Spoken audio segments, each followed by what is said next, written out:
What's something you now believe about education that you never expected to believe before entering the profession? Oh man. Right off the top of the dome, let's see, something I never expected to believe. Um, uh, Group punishment a little bit, to be honest with you. Okay, say more about that. I actually kind of learned that in the military too. Actually, I hated it in the military. I would be so mad. I'd be like, I didn't do anything. Why are you making me do stuff? But I also learned it forces them to hold each other accountable more, and it kind of takes the heat off of you of being the bad guy, uh, and like kind of puts the consequences of actions more on the student who actually caused them in a real time effect, where it's like it kind of temporarily turns everybody against you for a second, which I think can be healthy in the right dose, if it's warranted. There's probably something much better I could have said, but that is the first thing that comes to mind. I didn't really have a whole lot of preconceived notions that haven't been validated. Okay. Yeah.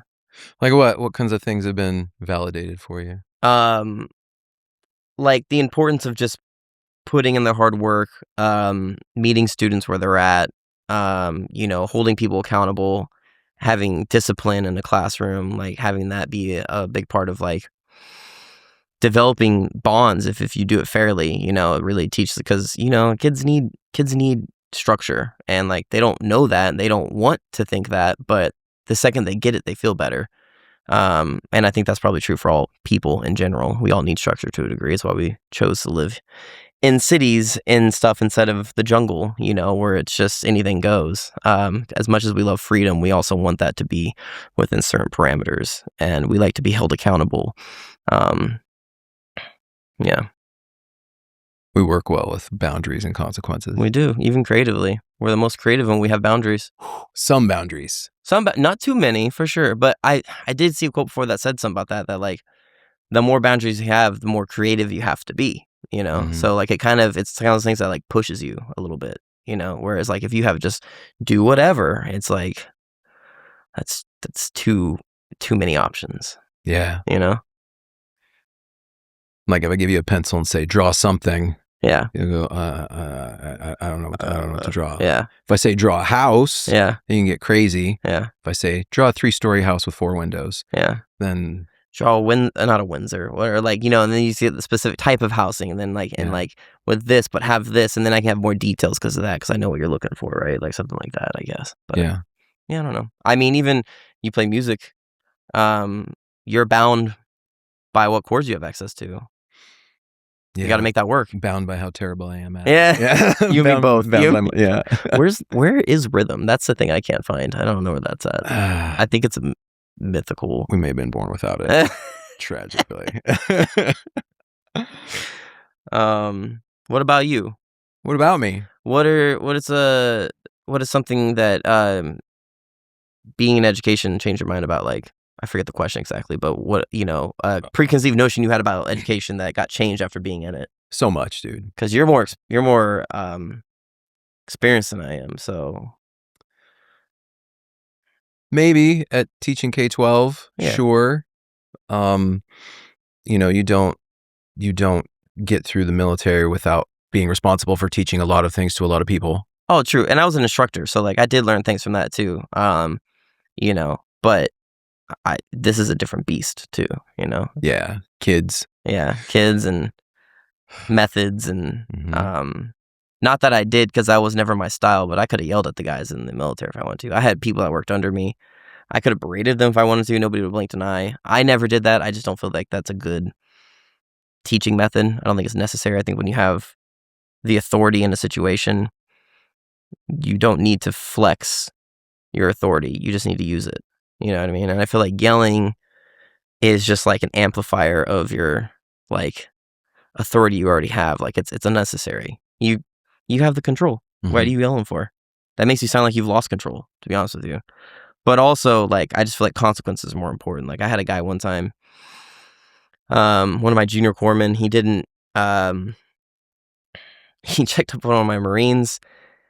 He got done super fast, and I went in afterwards, and I was like, "Hey, yo," like, it was one of my buddies. I was like, "Hey, did uh, seaman so and so, check your heart rate, your blood pressure, your respiratory, like, did they check your vitals actually?" And they're like, "No, not really, doc." And I was like, I didn't think so. I was like, that was way too fast in an exam. There's no way they could have done that. And so for the rest, I didn't go yell at him or nothing. I respected the kid. He just we cut corners sometimes, right? You just got to get it fixed when it happens, nip it in the bud. So I went to him and I was like, "Hey, man, I just found out that you didn't do this. Is that accurate?" And he was like, "Yeah." I was like, "Well, I appreciate your honesty. Thank you for admitting it." I was like, "Here's what's going to happen now. Every single patient we see the rest of the day, you're doing their vitals. I don't care if it's your patient or not. You're going to get in there and you're going to do their vitals. If they've already done them, you're going to do them again for the rest of the day." Never had that problem again. Problem solved. Didn't have to yell at him. Mm-hmm. Just, You made a consistent consequence real. yeah. Like, if this, then that. Yeah.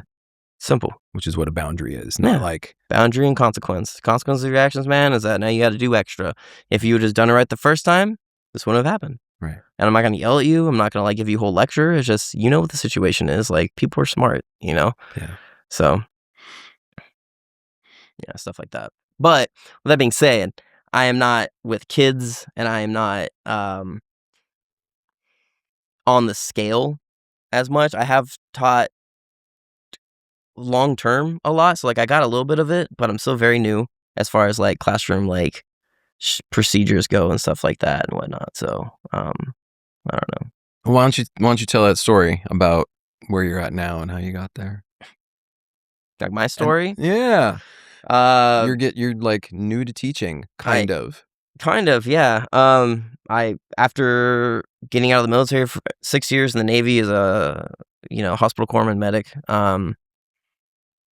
where I did instructing, I did tactical combat casualty training, or CARE is what we called it, which is a fun class that we had our Marines go through, so that way if the corpsman wasn't available, they'd be able to help. Mm-hmm. And that was a fun class because it was actually required of us during the actual practical application for us to create as stressful as an environment for them as possible. And so I got to scream in people's faces, which is very out of character for me. But I knew it was good for them because it's like, it's supposed to simulate wartime, middle of a battle going on. So that was fun.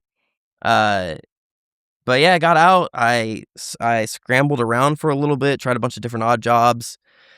And then during COVID, my wife was going through online, her bachelor's online for education. And I found myself sitting in a lot of the classes because it was COVID. I didn't have a whole lot to do. But also, I thought they were interesting, So I was like, oh, that's really interesting. And eventually she was like, if you find these classes so interesting that you're willing just to sit in on them and not get credit for them, like maybe you should just go into education. That might be where you need to go because you're obviously interested in it. And I was like, yeah, you're right. I was firefighting at the time and I was not digging it. It didn't give me that fulfillment of the military that I thought it was going to give me. I thought it was going to be like kind of like a lateral transfer thing. And it was not at all what I thought. So yeah, I did that. Then I started going back to school. I started substituting. I taught 1 year because they don't have the restrictions they do here in California and Florida. But I taught long term for a full year, 7th grade English in Florida, which was an experience. Very happy to be in California. Northern Florida too, specifically. It's not a great district. And then I went and got my degrees. I got my degree in English, and I'm currently going through my teacher's credentials because you have to get those. And I just got hired on at Somerset for 7th grade English. Somerset Middle School. So nice. Yeah, that's where I'm at now. So I've had that, and then I've taught some long-term, some short-term subs ever since for like 3 or 4 years. 3 years now? Mm-hmm. About 2026. Yeah, about 3 years. Sure, we'll say 3 years. Yeah. Cool. So I'm glad that you had to do that because that's how we met. Yeah, Roselawn. Yeah, that was a good time. Long-term subbing at the continuations in high school. Right? Yeah. Which is cool. Yeah. It's a different beast, huh? It is a different beast, and I'm thankful for it. It definitely makes everything else seem easier. I will say that much. because it wasn't crazy. It wasn't like, what was the one Morgan Freeman? Dangerous Minds. Have you ever seen that movie? Yeah, the Michelle Pfeiffer one. Is that Michelle Pfeiffer, Dangerous Minds? No. Yeah, Dangerous Minds is Michelle Pfeiffer. Then whatever, he goes in one in like the 80s where like he goes back to clean up the school and it's just like chaos, like, violence and like unruly, and that's what I was hoping wouldn't be the case when I went to your guys' school, and it was definitely not the case. Those kids are super chill for the most part. They just got some chips on their shoulders, that's it. They got some stuff going on at home. They got bad hands dealt to them, a lot of them. So I was relieved that that wasn't the case, and that they definitely taught me how to better defuse situations in the moment, and like handle difficult personalities, because they didn't make it easy, I will say that much, but they weren't bad kids either, so it was a good time. No, Yeah. I think to come back around to answering your question, like none of those, I don't think there's any such thing as a bad kid. No. Kids are just adapting to their environment, trying to survive, doing the best they can. Yeah. And that's really rough sometimes when your home life is chaos and you don't have the parental stability, or you're dealing with, poverty and stressors that we don't even understand. Yeah. And so, yeah, a lot of the kids come in not there. And you can't blame them. I mean, No. you're dealing with survival. What do you care about, the future? Like, it's hard to think about the future when you're barely worried about making it through the present, like that's difficult to wrap your head around. Yeah, very, very Maslow, very hierarchy of needs. Exactly. Yeah, I'm dealing with right now. I can't even think about 5 years from now. Yeah. I'm just like survive today. Yeah. Yeah, 100%. It's crazy. The kids, like, I believe that the kids can teach you so much if you're able to open yourself up and recognize, like you said, the need to master your emotional composure to deal with difficult situations and be patient and kind with these people that are the size and attitude of an adult, but the emotional skills of a small child. Yeah. In a lot of cases, and the power of okay. One of the What do you mean by that? Okay. There was this teacher. He's a basically principal at the high school at Juvenile Hall around here, and he taught one of my classes. He's a really nice guy, really smart dude. Be cool to have him on sometime. Yeah, right. There you go.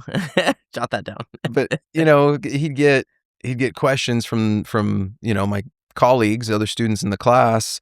Have you ever had to deal with this and that? And he's like, yeah, every day. Every day. You know how many times people say, hey, fuck you, Mr. Lewis? Every day. Mm-hmm. And guess what I say? Okay. It's the power of okay. Just like... Let it roll off your shoulder, essentially. Yeah, just go, all right. Put your pride away a little bit. Yeah. It's not a big deal, man. Yeah, subdue the ego. Yeah. Move forward. That's huge. Yeah. Pride. Your ego. Mm-hmm. Like evolutionary biology perspective, like it exists for a reason to kind of keep us safe, right? But it just, in most situations in modern society, it just kind of holds you back. And I think dealing with kids who are trying to act like adults, for me personally, it was maybe one of the biggest things to overcome. It is something you have to check at the door, I think, every day. Because it creeps up on you sometimes too, and you don't realize it's there. And then like a kid will say the right thing, and you're like, all right, I gotta I shouldn't let that affect me so much. But I think that's the mark of a good educator right there. I think when you stop learning from the kids and you stop recognizing that they do have things to teach you as well, and you don't know how to put your ego away, that's not a good thing. Because I explained that to one of the kids there, because he was having a hard time understanding, like, super smart kid, didn't get the point of school. He was like, it's just a piece of paper that I need to get to work.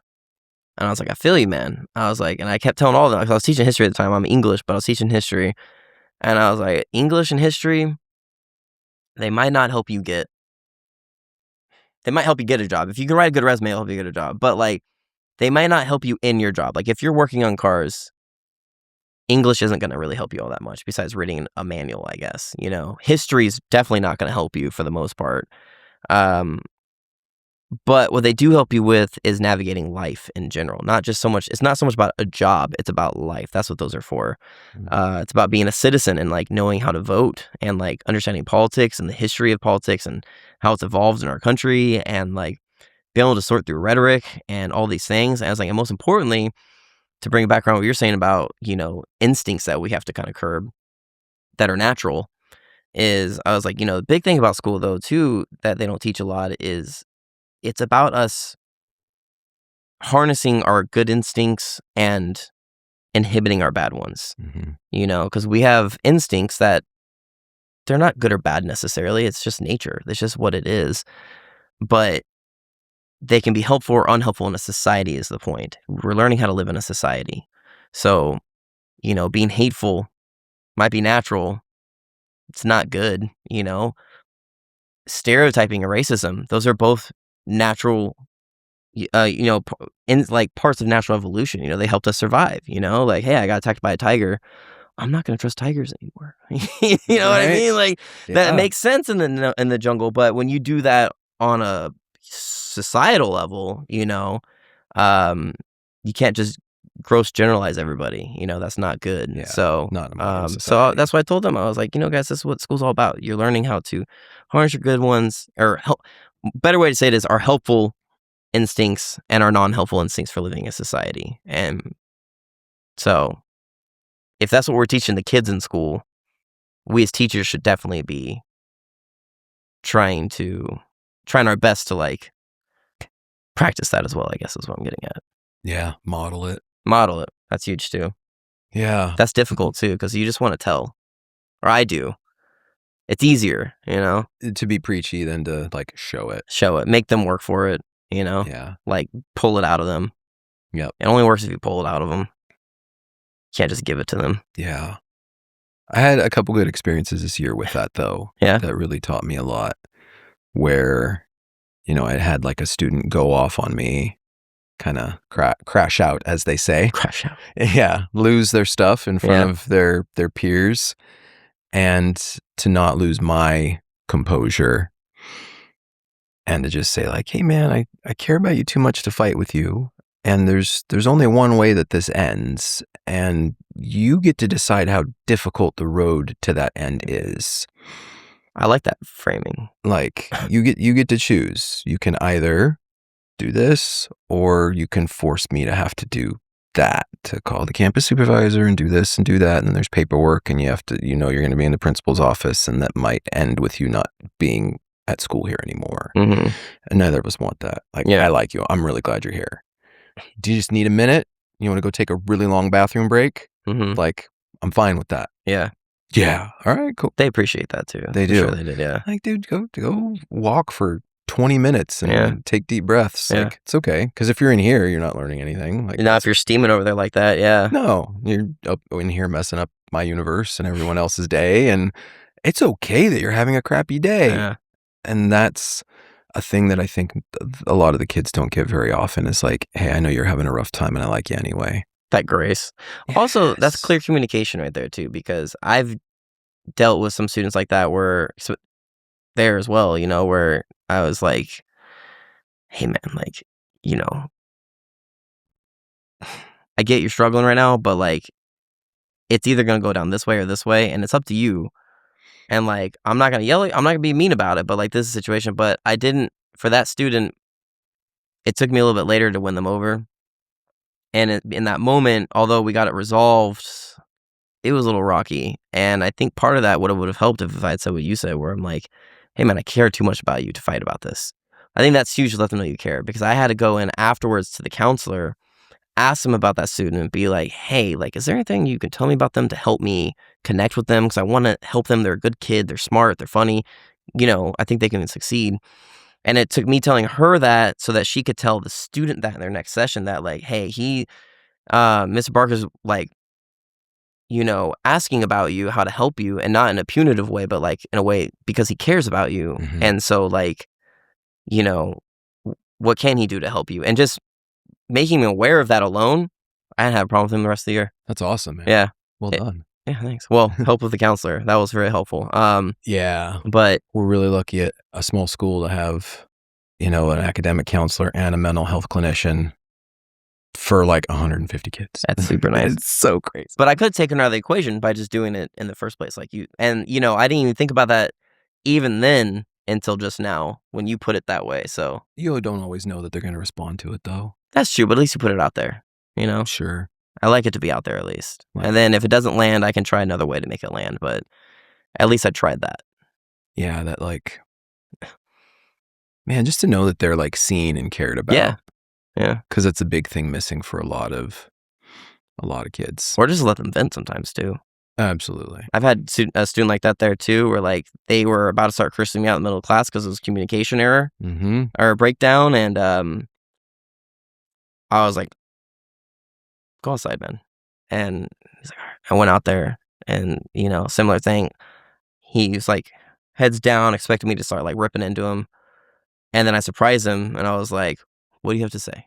And he was like, "Well, this, that, and this, and that." And I let him go for a minute, and then, he made some wild accusations, and I was like, yo, dude, that is not the situation. I was like, this is what's going on, Mm-hmm. So, but letting him talk first, once again, never had an issue with him. He was still kind of a distraction, but it wasn't like targeted against me. That was just how he is. Yeah. You know what I mean? Sure. There was respect there. Yeah. Just being a kid.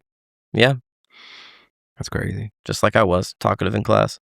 Yeah. Busy mind. Brain's doing a lot. Brain's trying to learn, but it's not doing what teacher says. Not trying to learn the stuff that you're here to learn. It's not trying to learn what I'm being told to Right, learn. right. Yeah. Or maybe I already learned that and now I'm bored and my mind's doing 10 other things because that's what it does. You were kind of like that in high school too, though. Or in school, you were not. Why do you assume You were that? not I think because you told me so. Oh. And Okay. your general demeanor and everything about you, but no. I feel very attacked and profane. If I'm right, it's it is what it is. You are right. Yeah. Um, That's totally how I was. I in think I just school. recognized one of my own kind. I think that's all it is. Word. The distractors. Yeah. Yeah. And it really depended on the atmosphere, The teacher was huge for me. the teacher and their attitude. If and I their respected them, approach. then that's all that came down to. Yep. Yeah. Yeah, I talked on, I think the last episode I did about, and I wrote about it on my Substack too, about, I remember my third grade teacher, which is weird. I remember mine. He's Yeah? from Hawaii. He said aloha a lot. Okay. The only thing I remember about mine, I remember we learned multiplication that year because I remember where the multiplication chart was on the wall in the classroom. Mm-hmm. I remember that. And I remember if I got my work done, he just left me alone. There you go. And he's like, hey, as long as you're not doing your class clown nonsense and like blowing up the class and distracting people, as long as they can all do their work and you're done with your work, like do what you want. And I could draw or read is what I would do most of the time. And so I would have like in my little cubby, I would have a couple like adult sci-fi novels and I'd go get my novel and I'd read like Isaac Asimov. Oh, you weren't that bad of a kid then. If your option for self-entertainment is reading. Those were the ones that were acceptable. Oh, okay. Not to be the class clown and become the center of attention, but to, That's good. That's a good, yeah. another option. Yeah, it was a good option. And I enjoyed it. I was nerdy and I was kind of like a nerdy loner kind of kid. Mm. So it suited me okay. Nice. Yeah. That's cool. It was cool. He was a good teacher. Coincidentally, my third grade teacher was also my math teacher that I remember. Oh, okay. Yeah. Did they have different subjects? They must have had different subjects. He was my math teacher, yeah. Okay. I don't know. He brought us fresh pineapple from Hawaii one time, and it was delicious. That was my great. first pineapple. That's awesome. That's awesome. Can I ask you a question about teachers? Ask me anything, man. Tell me about one teacher from your childhood or adolescence who has stayed with you. What made them unforgettable? Oh my God. I have a lot. Only one from... I remember a lot of my teachers, actually, for both good and bad reasons, which is kind of crazy. But from K through 12, there is only one, and he's a legend in my book. And he's part of the reason I became a teacher, actually. and his name is Mr. Munoz, Mr. Luis Munoz, and he was the best. And he is, he has his iconic hairstyle with his short up here, long ponytail in the back, and he'd always tell us business in the front, party in the back. And Mr. Munoz was awesome. He was an English teacher, which was always my best subject. Even though I didn't do well because I didn't do the work that much, but it came naturally to me. And he stuck with me because I just respect everything about him. The way he ran his classroom, the first week or two, I was terrified of him because he came in and he's this tall dude. He's a big guy, just big stature, Um, but that was his philosophy. He's like, I'm never gonna yell at you. It's not necessary. He was like, but these are the rules. And if you mess with the rule, you're out of here. We're gonna have a talk. And his philosophy, his system was that a lot of teachers do it, but he would send them out first. He would go try to have a chat with them. If they would work with him there, they could come back in. If they messed up again, he'd just send them out to detention. Real simple. If they wouldn't work with him out there, you gotta go, man. Um, and he was fair. So I really appreciated that. He would joke around with us. He was the master of the mama joke. We would tell mama jokes together. It was part of his classroom culture to joke on each other, including him, which made him very approachable. He always had his since I moved back here, I actually met up back up with him a couple times. That's my dude. I love him. He was trying to get me to come teach with him, and I was like, if they had an opening, I would. But he's got his comic book shirts, and it was always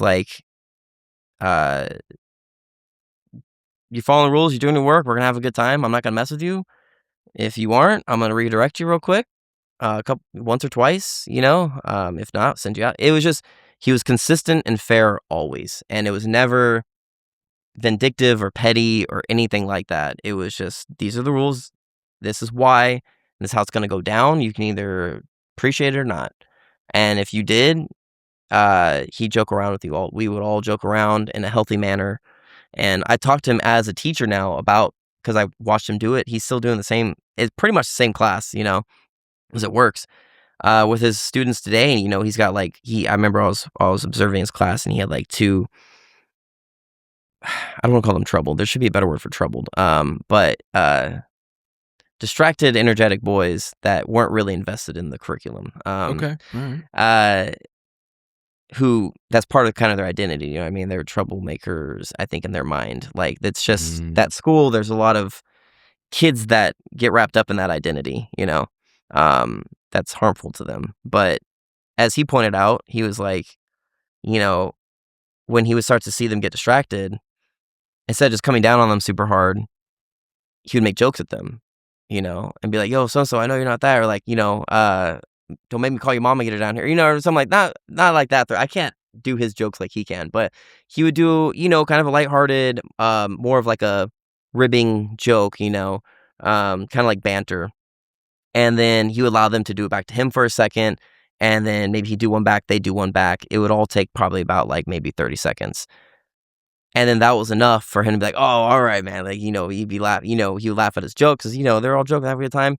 And they'd be like, well, all right, we'll get back to doing, that. And then they would do it. And he was like, if you let them get it out, you meet them where they're at, you joke with them, let them get that impulse out, and then just redirect them back to what they're doing. You don't need to come down super hard on them. This is them trying to express themselves. Mm-hmm. And as long as they're being respectful about it, joke with them a little bit, you know what I mean? Have a good time with them. That way they're more likely to be on your side instead of against you. And so anyway, sorry, that was my very long-winded answer to your question. No, I love it. Yeah. I love it. Those stories, if a teacher does stick out in your mind for any reason, there's going to be a big story behind it. There's going to be a lot of things you remember. And it's interesting talking to people because I've asked that question of a lot of people, only recorded it a couple times. But the reasons people remember teachers seem to be very universal. There seems to be a trend. What's the trend? They treated me like a person. It's huge. They treated Who'da me thunk? Yeah, who'd have thought? What a Yeah, they concept. treated me Being not quite treated like with dignity. not quite like I was their kid, but I knew they cared about me. Fairness, you mentioned fairness quite a bit. So huge. Fairness and consistency. So huge. Like, even if they had a temper, yeah, they had a temper, but they were consistent in what their consequences and expectations were. Yeah. Like, fairness, It's consistency. stability is what you get from that. Yeah. You need stability. You need You know what you're gonna get. Even Yes. if you don't like what you're gonna get, you at least know what you're gonna get, and that's huge. Yeah. And when kids have a chaotic home life, I think they Oh, even gravitate more. toward, yes. Yeah. Well said. Yeah. They're like, dude, here's some stability. They're like, Yeah. oh, Mr. B, like, I know what to expect from him. Yeah. Like, as long as you do this, everything's good. Yeah. That's all you have to do. Just do that. And then he'll come around and talk to you, Yeah. ask you about your weekend, joke around. And you treating them with know? a fresh start every day too. That's a huge thing. Like not holding Yes. grudges and stuff like that. That's nothing worse than that. You come into class and you gotta like dread this teacher like holding something against you from like a few days ago, and instead they just meet you like, hey man, how you doing today? Like let's have a good day today, you know? Like how are you? And like they're interested in you. Like kill them kindness, I guess is what it is. It's kind of the Ted Lasso method, right? Like it's hard to not like somebody who's nice to you. Like Yeah. you know? Yeah. Eventually you're gonna start to feel like a dick. Because you're acting like one. Because you're the dick here. You're the dick here. It's the MLK Gandhi method as well. You know what I mean? It's like don't give them a reason, don't give them fuel. You know, it's like Yep. you're the one who's always been the antagonizer, man. I've just been chilling over here. So like, That's you it. know, like yeah. Yeah. So And if you do find yourself holding a grudge against a kid, maybe that's a great opportunity for a gut check minute. Like, Yeah. why? go talk to somebody. Yeah. Yeah. Colleagues, counselor, they'll Yeah. talk to you about it because that's not. I haven't had that issue yet, but I've had some students that stress me out, and I try not to carry that home with me. But sometimes it does come home with me, and I'm like, what am I gonna do about this kid? You know what I mean? And like I worry about them in the sense of like, how do I help them? But it's not like this kid, you know, this guy. Right. Just wait. Tomorrow I'm gonna blah. No. Tie your shoelaces together while you're sitting there or something, you know. I don't know. But yeah. And then besides him, college. I was very lucky. I went to Jacksonville University in Florida. It's a private school, which I'm conflicted about. But I had UNF was like full, and I had my GI Bill, and they had the Yellow Ribbon program where like they meet you halfway because it's so expensive to go there. Yeah. But one of the perks of them being so expensive, even though they did not value their humanities department because college, because they had all the money, they paid for really good teachers, and those teachers were amazing. And it was funny too because I was getting my bachelor's at the same time my wife was getting her master's at the other school, the public school, essentially, you know, and like night and day experience. And I'd have to stop telling her. I had to like restrict how much I told her about like how much I love my professors and what they did because like she was getting like robbed in my opinion of her experience. You know what I mean? Like you're paying for all that money like to go somewhere. You should get good return. You know, I hate to use the word return on investment, but you should get a good return on your investment to a degree. And I got that from mine. Every single one of my professors to this day, I will still reach out to them. Not that it was that long ago, but I reach out to them. I plan on seeing them when I go back to visit.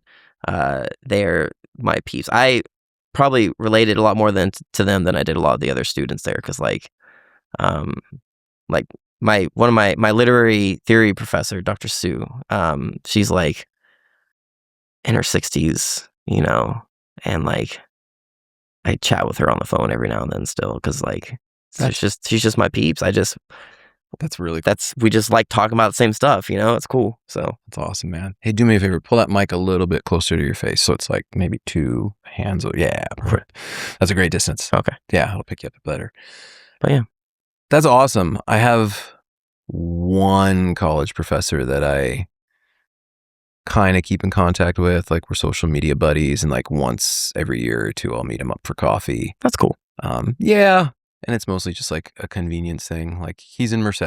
I'm here in Modesto. It's an hour drive. Like, yeah. I will make an hour drive just to sit and have coffee with the guy because he's so nice and so great to talk to. That's nice. Yeah.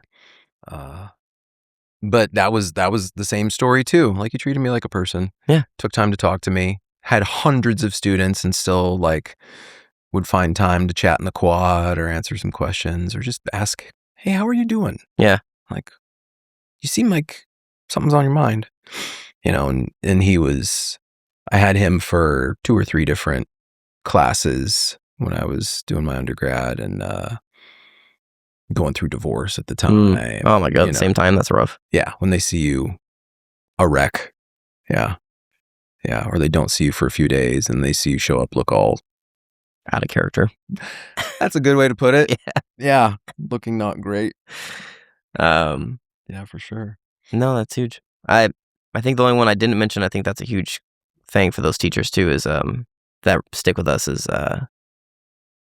passion for the subject. It helps. If you're not interested in what you're doing, because you gotta make it seem fun for them, because it is fun. Since I've become a teacher, like, it's helped me gain more interest in pretty much all the subjects, actually. Because I just love learning now, and that's what it really comes down to. It's a love of learning and like the discovery of like the world around us. You know what I mean? And like in all of its forms and fashions. And so like now that that's my life, I'm like, this is cool. Like, we're here to learn, y'all. Like, what else would we be doing? You know what I mean? Like, you're gonna be learning stuff anyways. Like, this stuff is gonna help you. You know what I mean? Like, in a big way. And then English specifically, like, I'm just really into. I think if I was doing English, I'd be doing science, but I'm not good with math, so which you need sometimes and sometimes not for science. Yeah, the math thing's an interesting question. Like, how does that happen? What? People that will make that statement, I'm not good at math. I think it's a teacher failure at It this is. point. Oh, it's a teacher and a me failure. One, I was a bad student, so I didn't really try that hard. Like, I fought it, you know. Two, could have had better teachers. Once again, I can't complain them completely. I literally was messing around during the pivotal foundational years for gaining the skills, you know.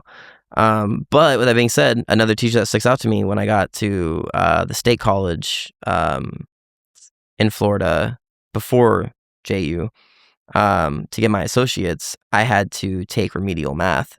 So I took algebra again, and Professor Graham, that dude opened my world up. He was the first math teacher I ever had. And once again, this was me coming in mindset for the first time in my life also of wanting to actually learn math. But he broke it down in a way that I had never had it broken down before. And what he did really registered with me as like a person who's naturally good at like writing and reading.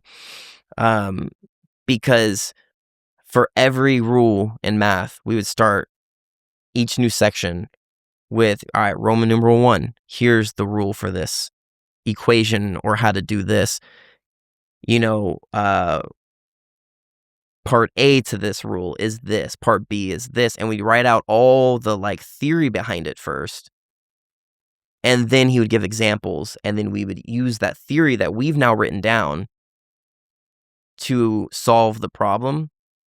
And that made math completely easy for me. And I think it was because like one of the things I struggled with in school with math was always, and it's what made me good at English, was the question of why. Mm-hmm. In English, you're encouraged to ask that question. In math, not as much. Why is it like this? Why is that the equation? How does that make sense out of all the other numbers we could have put together or styles of equations we could have came up with? Why is that the one? Those are the kind of unnecessary questions I would always want to ask instead of just memorizing a formula. I couldn't do that until I knew why. Yeah. So him breaking it down in theory first, it obviously didn't answer all the questions because some of it's arbitrary and it's just, you know, it is what it is. But that at least gave me a good foundation of like why first. So yeah. So what you're saying about teaching, I think it was big on both. Yeah. The why of math is, in my experience, it's really hard to teach the why. Yeah. Because the why requires a higher level of understanding of math to comprehend. Like, I remember, excuse me, I remember in 9th grade, I was in this geometry class and we learned the equations for like the volume of all these different objects, right? Like the volume of a sphere is 4/3 pi r cubed. and you just memorize it. It just is, and you just use that to calculate it, and then you get the right answer on the test. I'm impressed that you even know that equation off the top of your head. That's cool to me. It's one of few that I do remember. Yeah, 4/3 pi r cubed. But then I didn't learn until I was taking calculus, and I was about 30 at the time, how someone ever came up with that. And you have to understand calculus to understand how they get it, because you have to understand this science of like integrating, which means you imagine a sphere not as a sphere, but as a stack of infinitely thin circles, and you add them all up. That makes sense. Yeah. Yeah. And then once you are able to do that math of integrating, you go, you solve this complex thing that takes up a whole whiteboard, and you go, oh, and the end is 4/3 pi times the radius cubed. And now we can just plug and play the radius into whatever we want to figure out the volume of any sphere. But probably Pythagoras or somebody figured that out, a couple thousand years ago. It's mind-blowing. That's so cool that they did that, by the way. Yeah, like figured it out. Yeah. Here's this equation. Yeah. It's like the closest thing to like a spell in the modern world, like magic. I don't know. It's kind of cool. It's like another realm that we can dive into. But anyways, yeah. So no, yeah, you're right. I think that makes sense why, my elementary, middle school, and high school teachers might not be able to answer all my very complex questions that I didn't know how complex and deep they really were, Yeah. I think that's one thing I love though about English and social studies is asking those why questions. You can approach the why at whatever level you're at.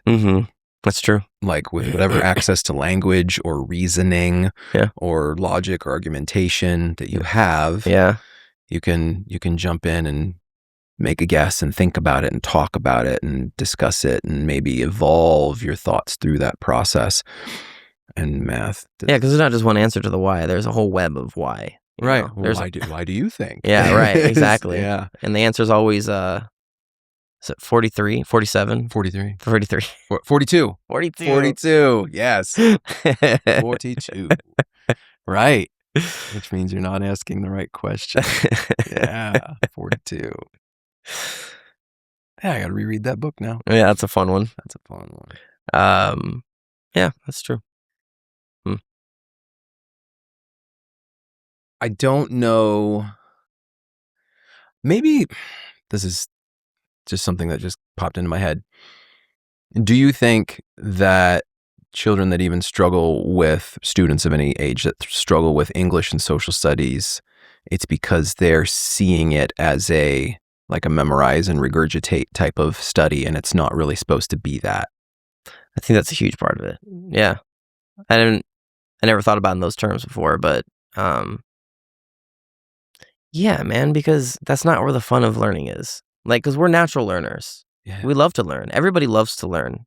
Even if you don't think you do, because you're doing it your whole life. And like every game you've ever played is you learning something. Like the rules, everything. You know what I mean? So we love to learn, but it really takes, I think it takes the fun out of learning when it's just copy and paste formulas that we're learning, for sure.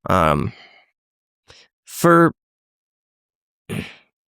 maybe some people, I don't know. I think there are also the people out there that really dig formulas and puzzles and stuff like that. So sure, you have those type of brains too. For there to be a true answer to something, like the answer is this. Yeah, just the endeavor of finding that out is fun for them, I think, and maybe however they can find it. But I know from my own personal experience, I know from a lot of students I've taught, that does seem to be the issue. It's not only the method in which we teach them, because I mean, you could do multiple podcast episodes on just how broken the education system is and the strategies that we use and stuff. Like, not that like we're not always trying to improve it, and it's not that teachers aren't always improving their strategies, and that's cool, but it's just the nature of like the way it's designed from the ground up, this whole 40 students per classroom thing, which is one of the great things about your guys' school, actually. I love the small class sizes. So dope. When I subbed for you, you had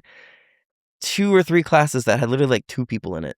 Yeah. And I was like, is this for... Yeah. I think there was... everybody shows up that day. I think one didn't no, someone didn't show up, and it was just one I was like, "Is it just you?" And they're like, "Yeah." And I was like, "Okay." I was like, "I wish I could help you." And, go figure, it was one of your, really, High performing student. high-performing students. She's so great. Yes, and She's I was like amazing. and she was doing the medical stuff, which I know, and so, like, as, you know, me being the type of teacher I am, I'm always eager to share that along. I'm like, "Let's talk about it. Let's" Yeah. like, "Let's learn together." Like, I wanna teach you what I know. Like, it's fun. Yeah, especially having been a corpsman, I think they were learning about shock at the time or It something. was literally the perfect thing. It was types of yeah, shock, causes of Categories of shock, shock. and, like, why and stuff like that, and I was like, "This is my bread and butter." Perfect. Um, but she was like, "No, I got it." And I was like, "Okay, I'll just go sit over here and go down, like, a rabbit hole and about, like, plasma windows and black holes and stuff." I was learning about that day. Um, Yeah, but the days that student and I, or that student and her classmate or classmates, depending on how many students were enrolled that day, yeah, getting to connect with them one-on-one and to really, it's huge. yeah, because otherwise you're just talking at them and that doesn't do much, especially for teenagers. And you won't have time to field their questions fully or, like, have that uncomfortable silence that pushes them to ask more questions, you know what I mean? Like, that time to think and, like, just kinda be together. It's huge to so I think that's a big thing too, is just these huge class sizes. I remember when I was getting my associates, I took one of the classes I took was, like, on education, because I was like, "I'm gonna get into education," and I didn't know if I was gonna get an ed degree yet. So I was like, "Maybe this will be like a prereq," I don't know.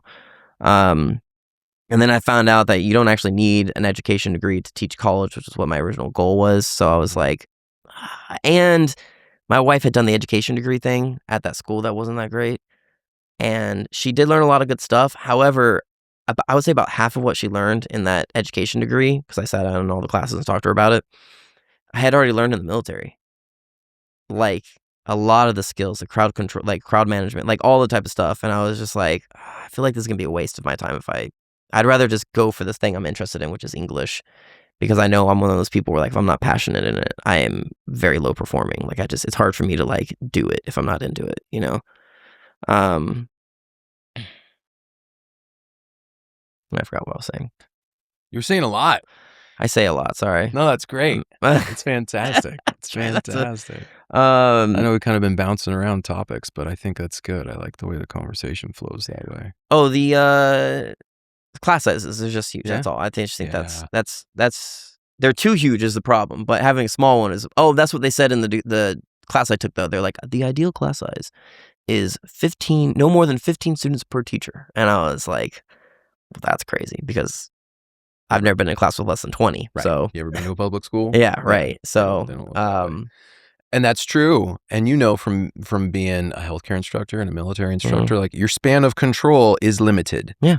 After a certain number of people, you don't have any control of anything. even with adults who are well trained and brainwashed by the military Worse with adults. to act right, I will say, even the military guys who are great students because they behave, typically, and if they don't, I'm allowed to, like, inflect the voice real quick and be like, "Yo," you know what I mean? Be like, and they'd be like, "Oh, my bad." I'm like, "It's all good," Mhm.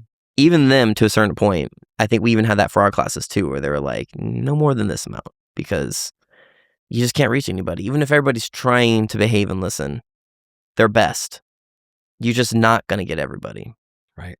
So that's, I think, on top of the whole cut and paste, you're only doing this to get a job later.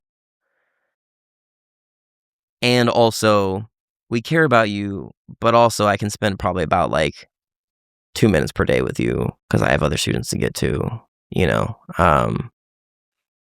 I think that's huge, because if you don't know what you're doing, well, one, because it makes you feel not seen, even though we're trying to make you seen. And even if you do feel seen, you got questions that aren't being answered, and that blocks you. And then thirdly, if you don't know what you want to do in life as a job,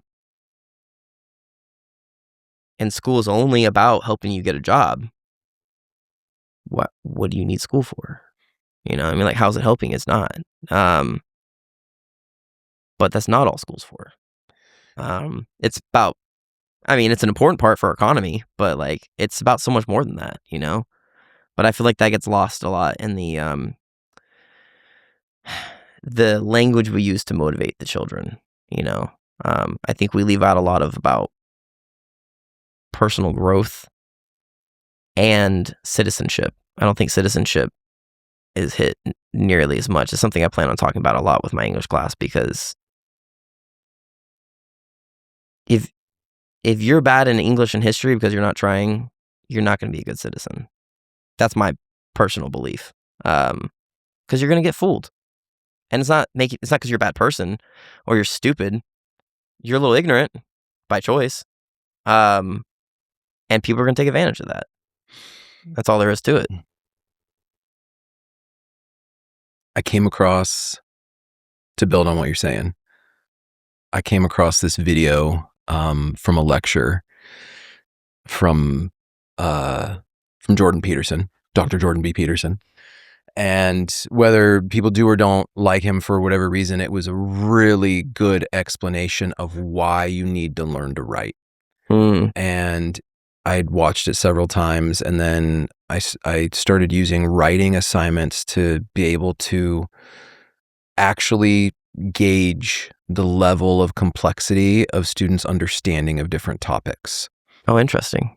To do just written response questions for all their summative assessments, and be like one question. I love that you're doing that. Every teacher needs to be doing that. Yes. As far as whatever subject is, they need to be writing, like 100%. Yeah. So, and that helped you figure out better. It gave you a better idea of where they were at, though, as far as like their. Yeah, it's so easy if you craft a good rubric for scoring that written composition to determine like what, like I calibrate all my rubrics with Webb's depth of knowledge. So DOK 1, 2, 3, 4. 4 being complex analytical thinking with synthesis and application of concepts to novel problems, and 1 is just like memorize and regurgitate. And so that's Webb's? Is that the name? Yeah, Webb's, WEBB, Webb's DOK. I learned that in my program, but they teach you so much. Oh yeah. You said Webb's what? Depth of knowledge. Depth of knowledge. And it's basically a scale 1 to 4, like how complexly do you really understand this material? Yeah. From like barely anything, I kind of memorized some stuff, to like, well, I can tell the difference between these things that I memorized, to, well, I can actually apply them to problems you give me, to I can make up my own stuff to apply them to. Yeah. Those levels. And you can tell if you're good at grading somebody's writing, you can tell where they're at on that scale. And I don't grade anything with percents anymore. And so all I need to know is like, to what degree of complexity do you really get this? Like understanding categories of shock. Yeah. Like you can memorize the difference between, cardiogenic, hypovolemic, neurogenic. If you can tell me, is this cardiogenic or is it distributive? Okay. If you know what those words mean, that's DOK 1. But if you can apply your understanding of the physiology of that category of shock to a treatment plan given a patient scenario you've never seen before, that's level 4. Yeah. Like, oh, I would do this and this and this because this looks like distributive shock. Specifically, it looks like anaphylactic shock, which means that they're having a histamine storm and they're having widespread vasodilation. That's why we'd give epinephrine for its vasoconstrictive effects, blah, blah, blah, blah, blah. Beautiful, yeah.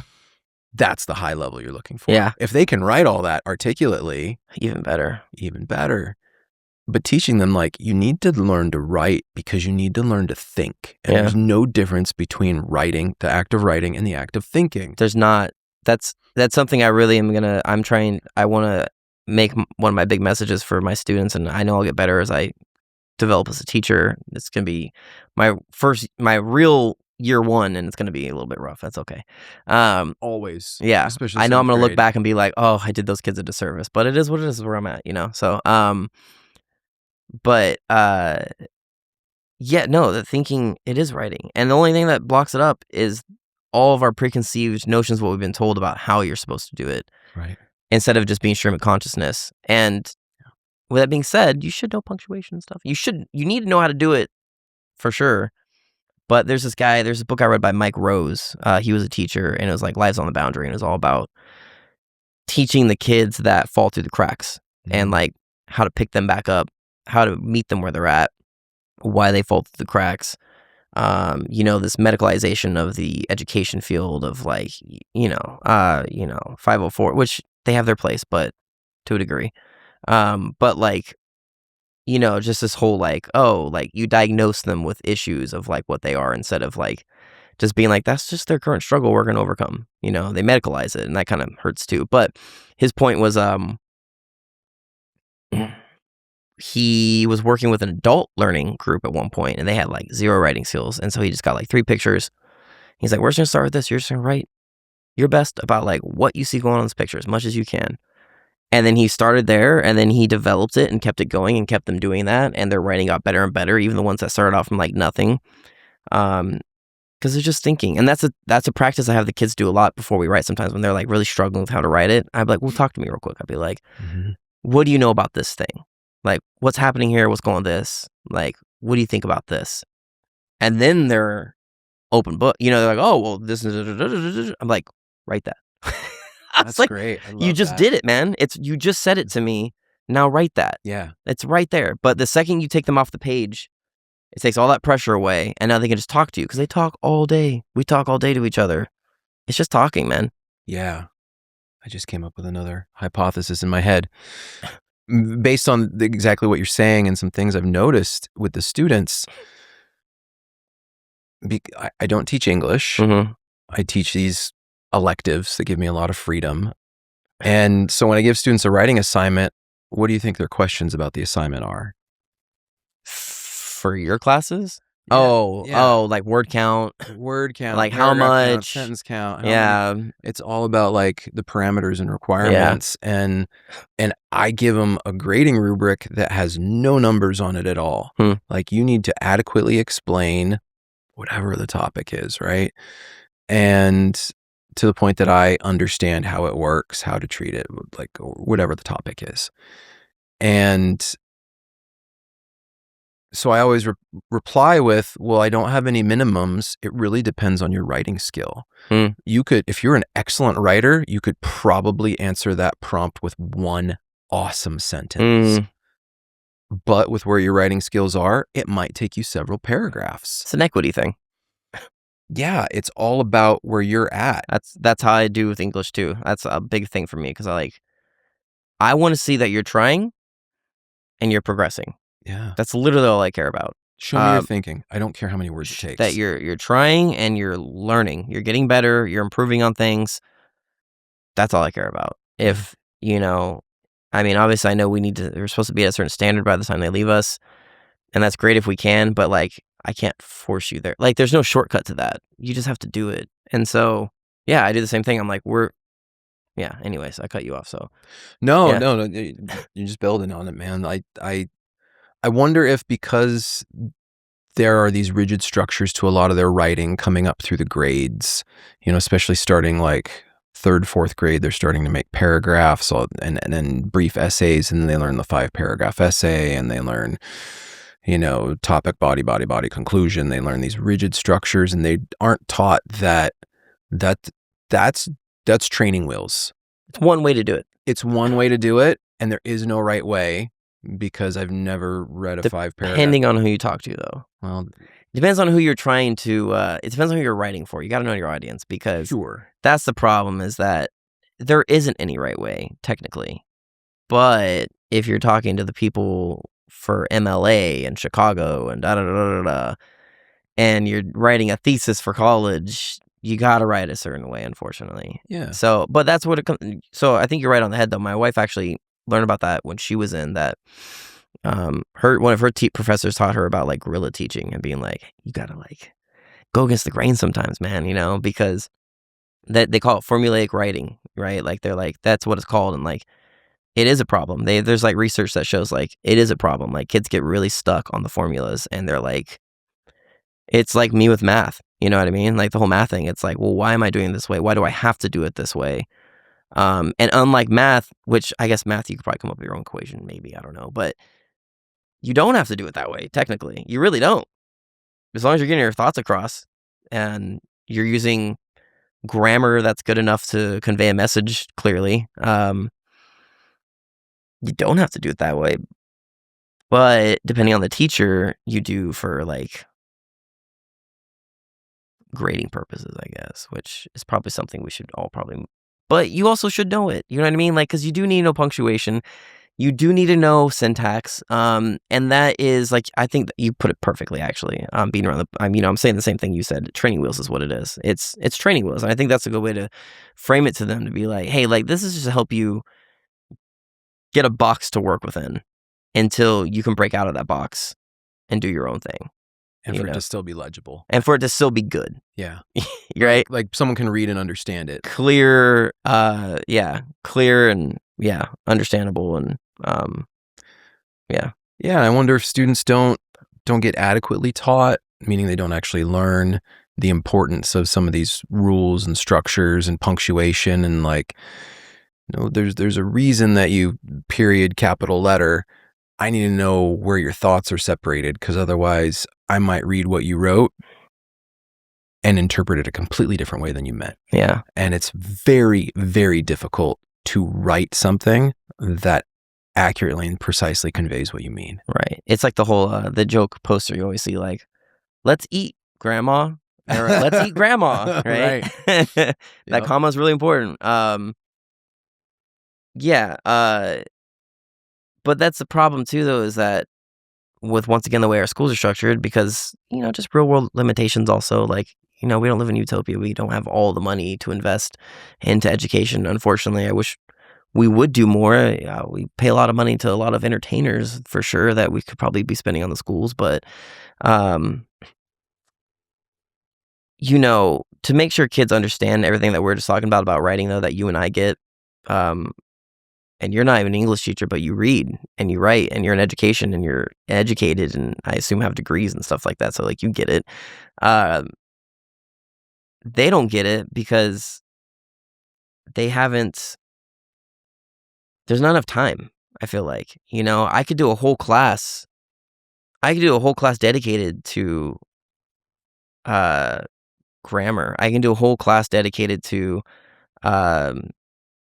paragraph writing, or exposition, they call it, right? Like, I can do a whole class on that's what we had in college.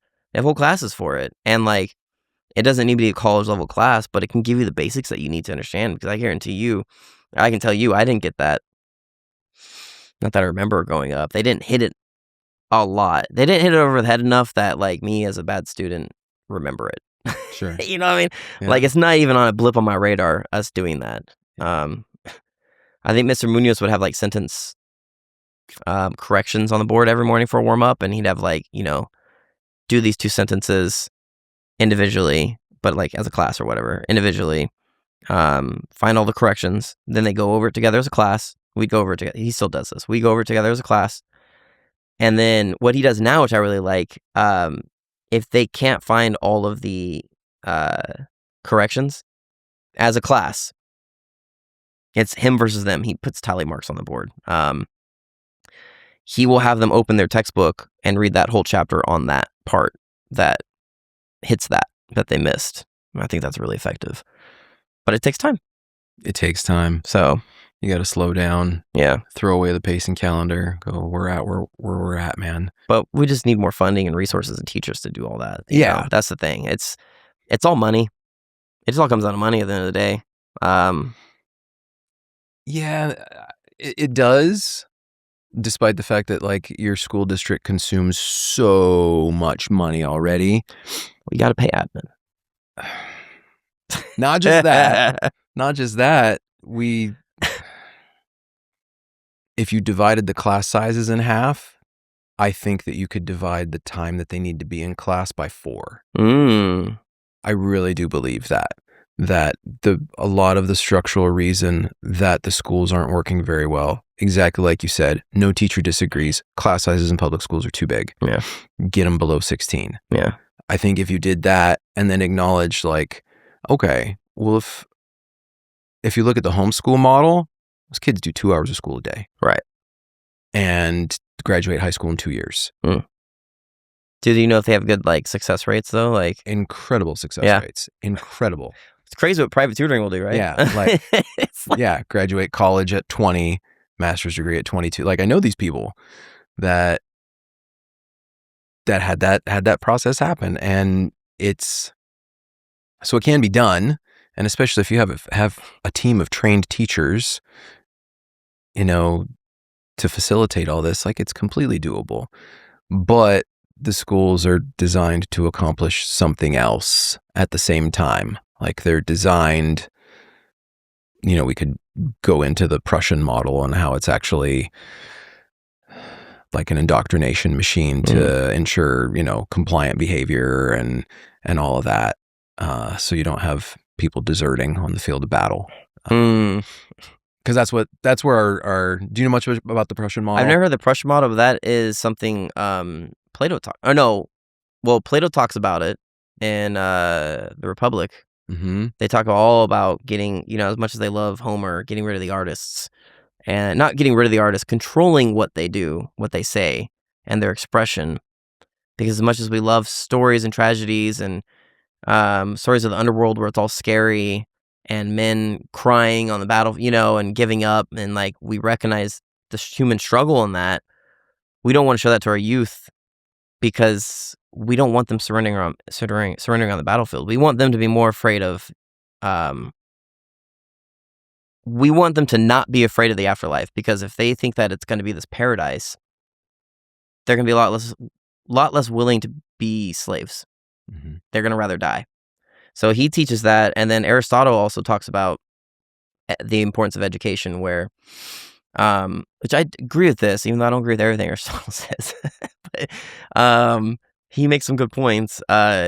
He was warning about private school, because he's like, school should be public. He's like, because it brings us all together. It brings us under the same values, the same line of thinking, which obviously if you do that too far to the extreme, that's bad. We don't want to have, a hive mindset thing where nobody's thinking individually for themselves.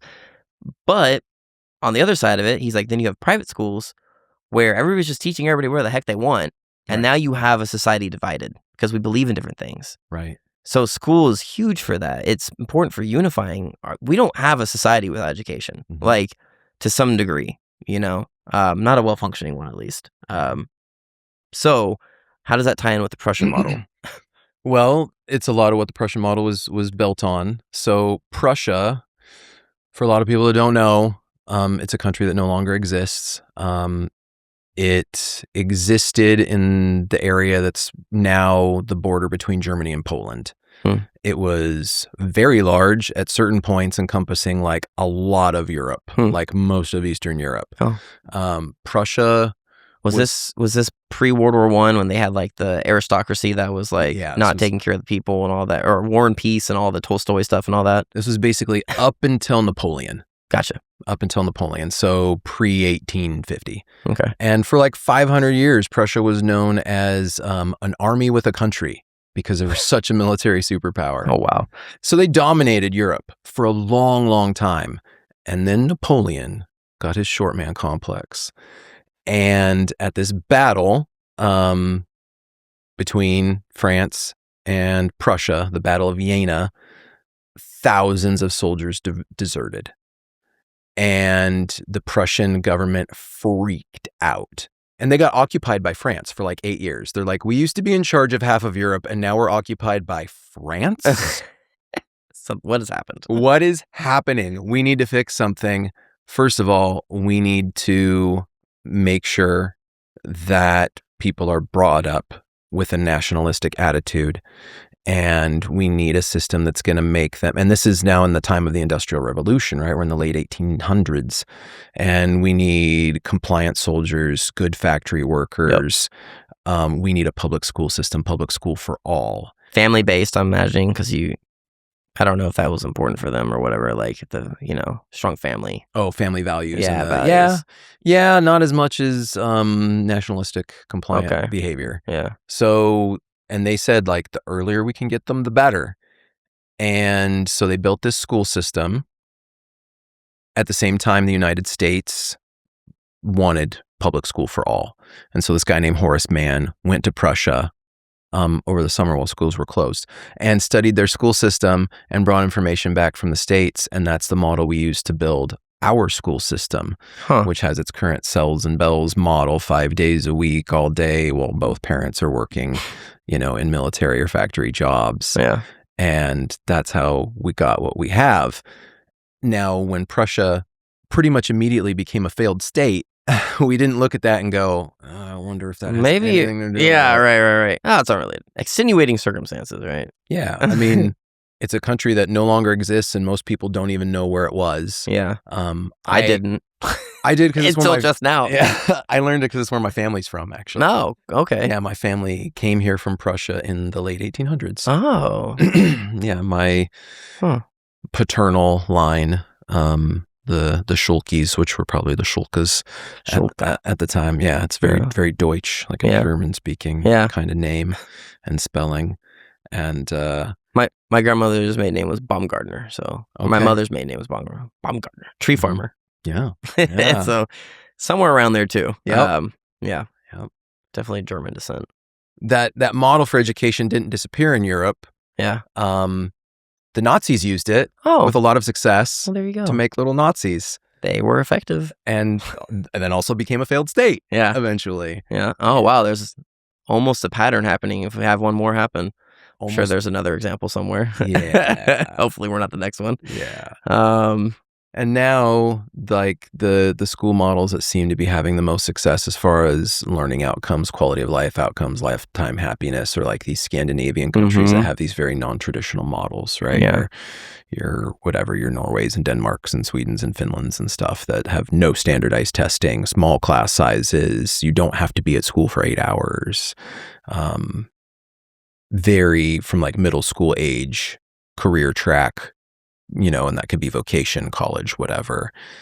They seem to be doing better than A little bit. this like factory of humans that we are trying to do here, where everybody does the same thing until you're 18, and we'll put 3,000 of you in one building and 45 of you in a room with one teacher, and yeah. So that's what I know about Russia. I remember when I was stationed in Sicily, and we did some volunteer work out in town one time. And we went to this high school, and we were there just we're all in civies, me and all my Marines. We're there to talk to them about just the military, answer questions about American military. Everybody's always very curious about the Marines specifically and the military, the U.S., all that. And I'm sitting there talking to these kids, and I'm like, what are you going to school for? And they're like, or I asked a teacher or somebody, and they're like, oh, like they fly planes. They're going to be pilots. And they were doing that in high school. They were getting flight time in high school to become pilots. That's so rad. It's awesome. Yeah. That's so freaking cool. Yeah. Why not? Wow. If that's what you want to do with your life, go for it, man. Like, Absolutely. learn what else you need to learn for sure to be, have the basics and all that. But like, that's got to be so motivating. Like, you're like, I have a clear track to what I want to do. I'm already working on it. When I get out of school, I can go work as a pilot. Like, why? I don't know. And But it's flexing your brain, like the amount of math and science and even language. So you need good to for you. know to- yeah. and imagine the like self-confidence that gives you, because like the responsibility that you're being entrusted with, like you're like, Yeah.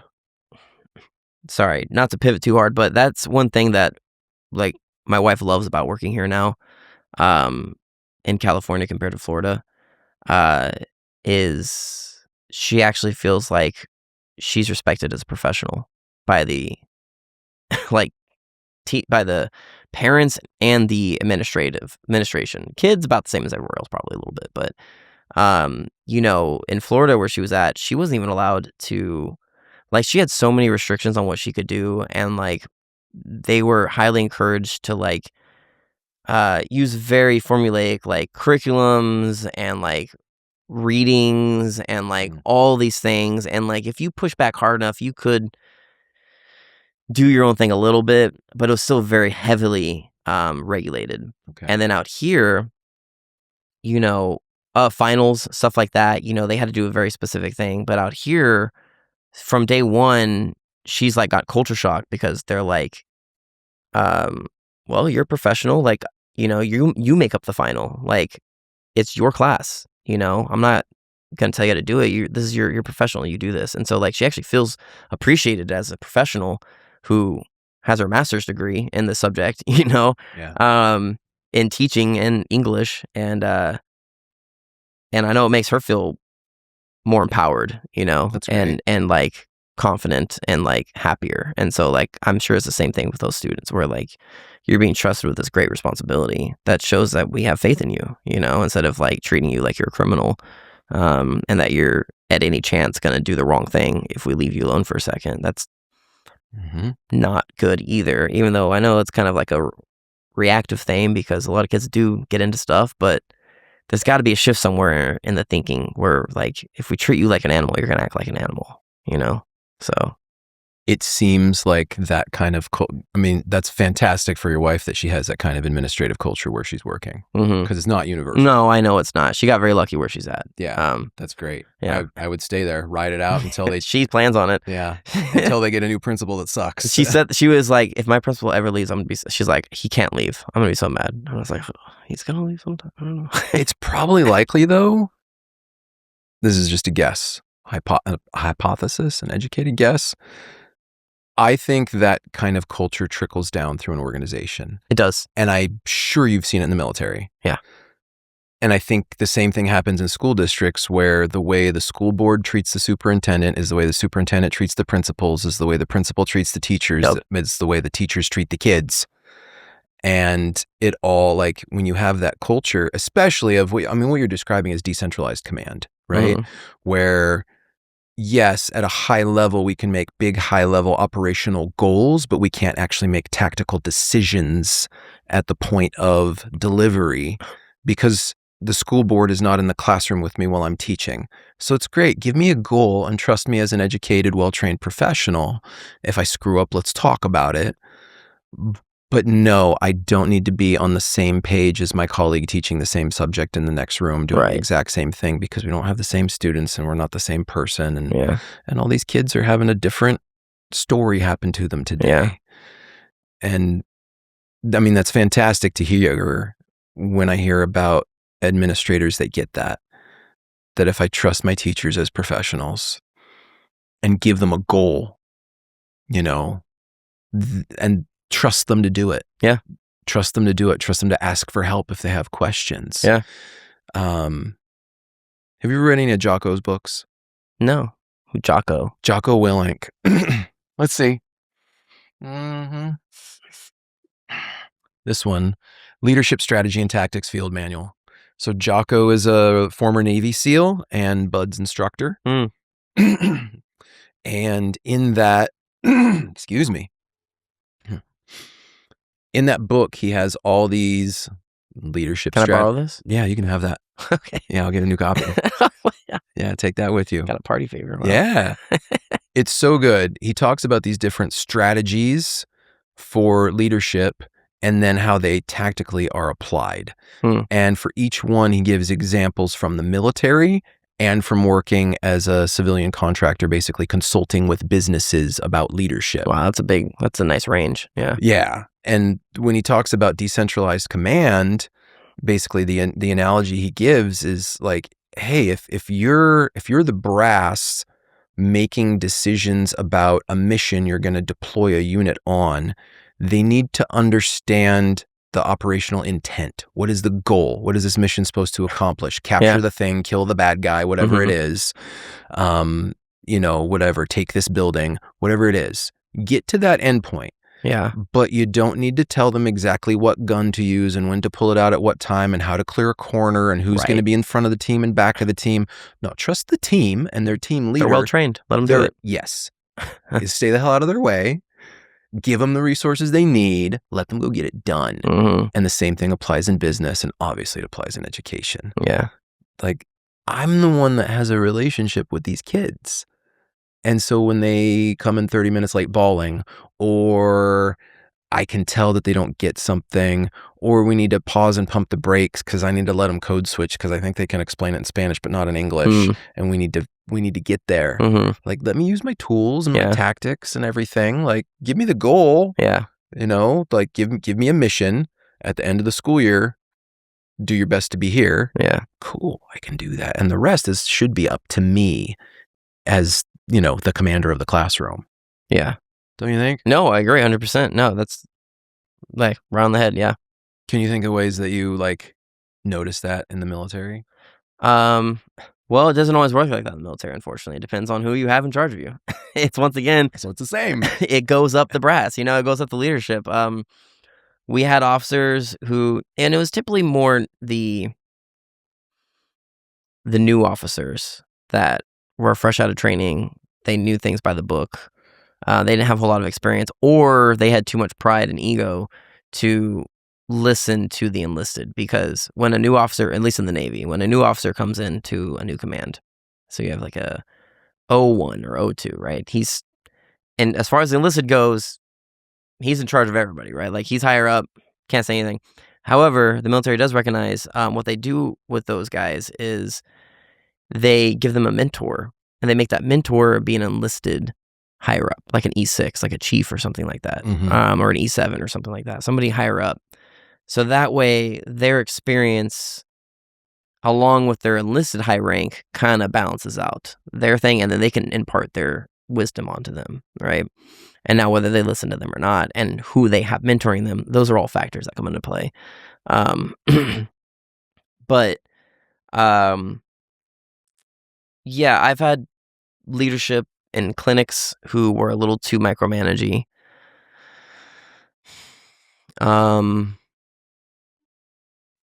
But I will say, I guess I'm having to code switch myself here and remember the difference in the cultures, because as much grief as I gave the military about any issues, they were so much more well functioning and performing and organized than anywhere I've ever been since then. And that's just the nature of it,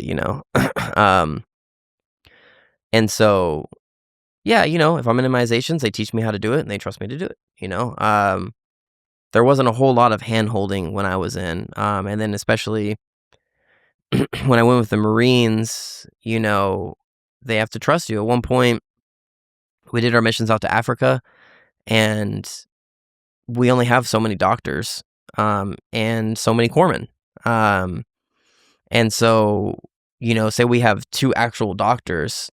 Well, we have, let's see, if we have our company is broken down into I don't know, I'll say arbitrary number, 6 squads or something like that, right? Say 8 squads. That's 8 different places, 8 different missions we're doing throughout Africa, And so they can't be there for all those. So on one of them, we went to Senegal, me and one of my best buddies, who is my, what do you call him? My direct, leadership at the time. He was a couple ranks higher than me, right? Well, it was just him and I and 40 Marines that we had to take care of while we're in Senegal. And we were in charge of getting them their medicine. We were in charge of, seeing them for sick call, anything, if they fell out, we had to give them IVs, whatever. And I will say that was a cool thing about the Navy is, as a corpsman especially, I was very encouraged to interact freely with the officers because, as you know, in medicine, it's really important to talk things out a little bit. If you're a doctor, and I know this doesn't apply to a lot, especially the civilian ones, but you got to put that ego away. And our doctors would teach us, they're like, we encourage you to ask questions. Check us. You know what I mean? If you think that we're doing something wrong, ask. And I guess in the Navy that works really well because that is the whole nature of how the Navy works, because on a ship, everybody works multiple jobs and there's no way to micromanage everybody because there's just so much going on. Mm-hmm. So you have to be able to trust people to do their job.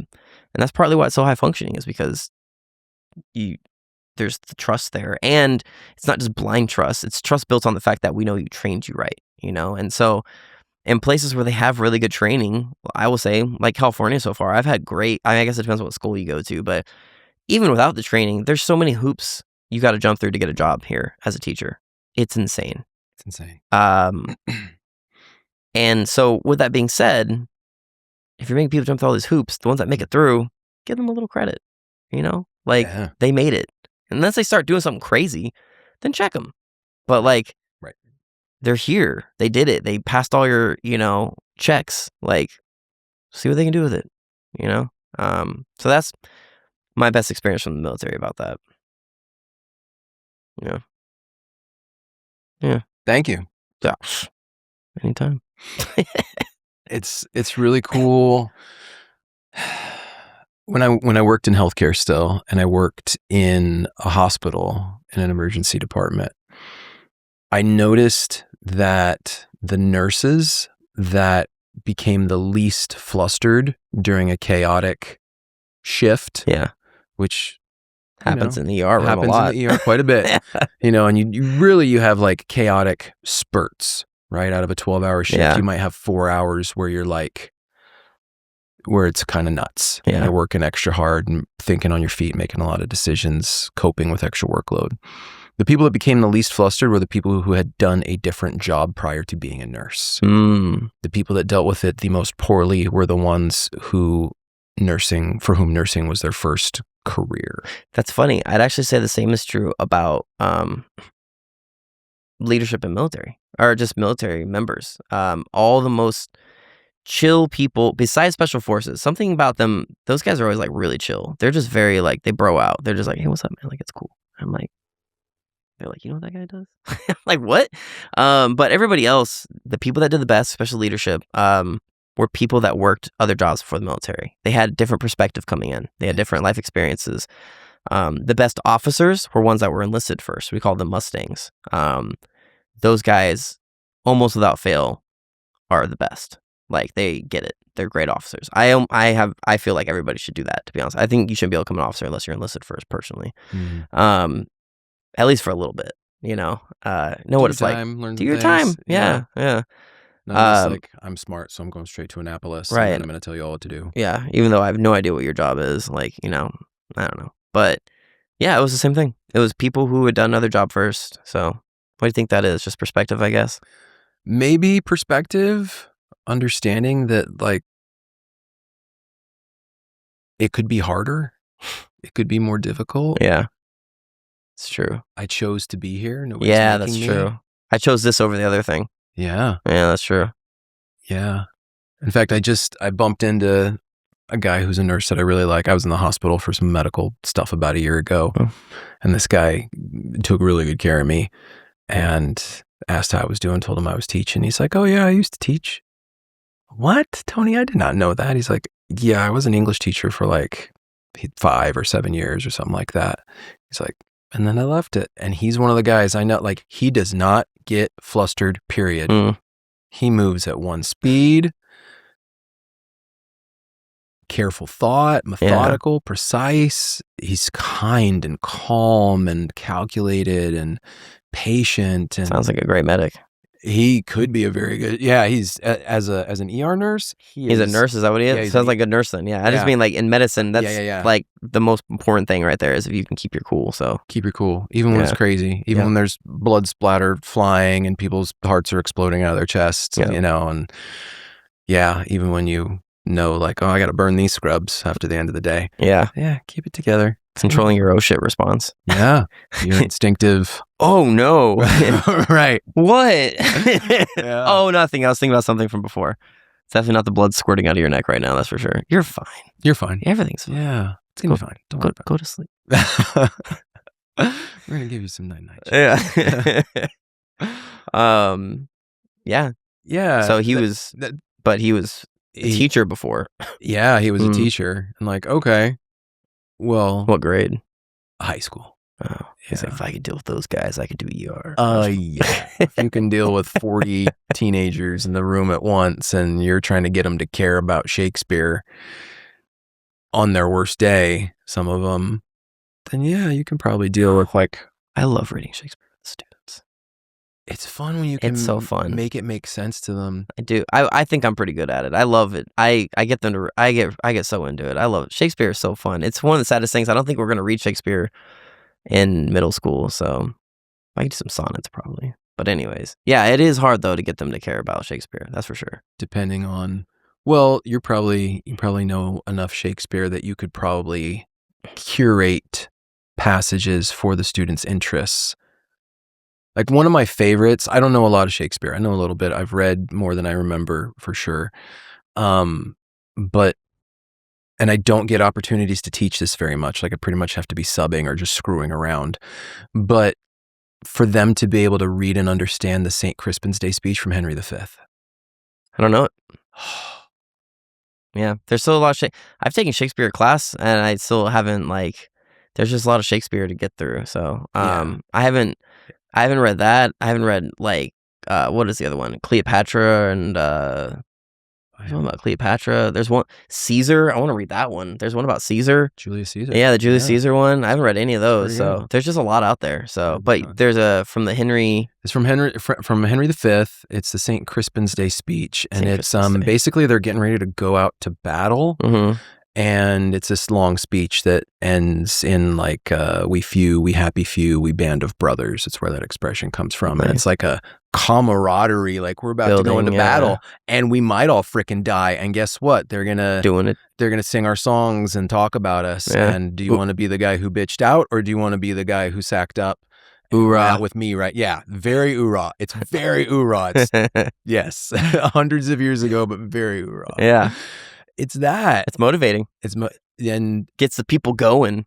The first time I heard it was actually in a movie called Renaissance Man. Mm-hmm. You seen it? I think I've seen parts. I know of it. Who is it? Is it Danny DeVito? It's Danny DeVito. I'm thinking of something else then. It's Danny DeVito, and so he plays actually an unemployed teacher.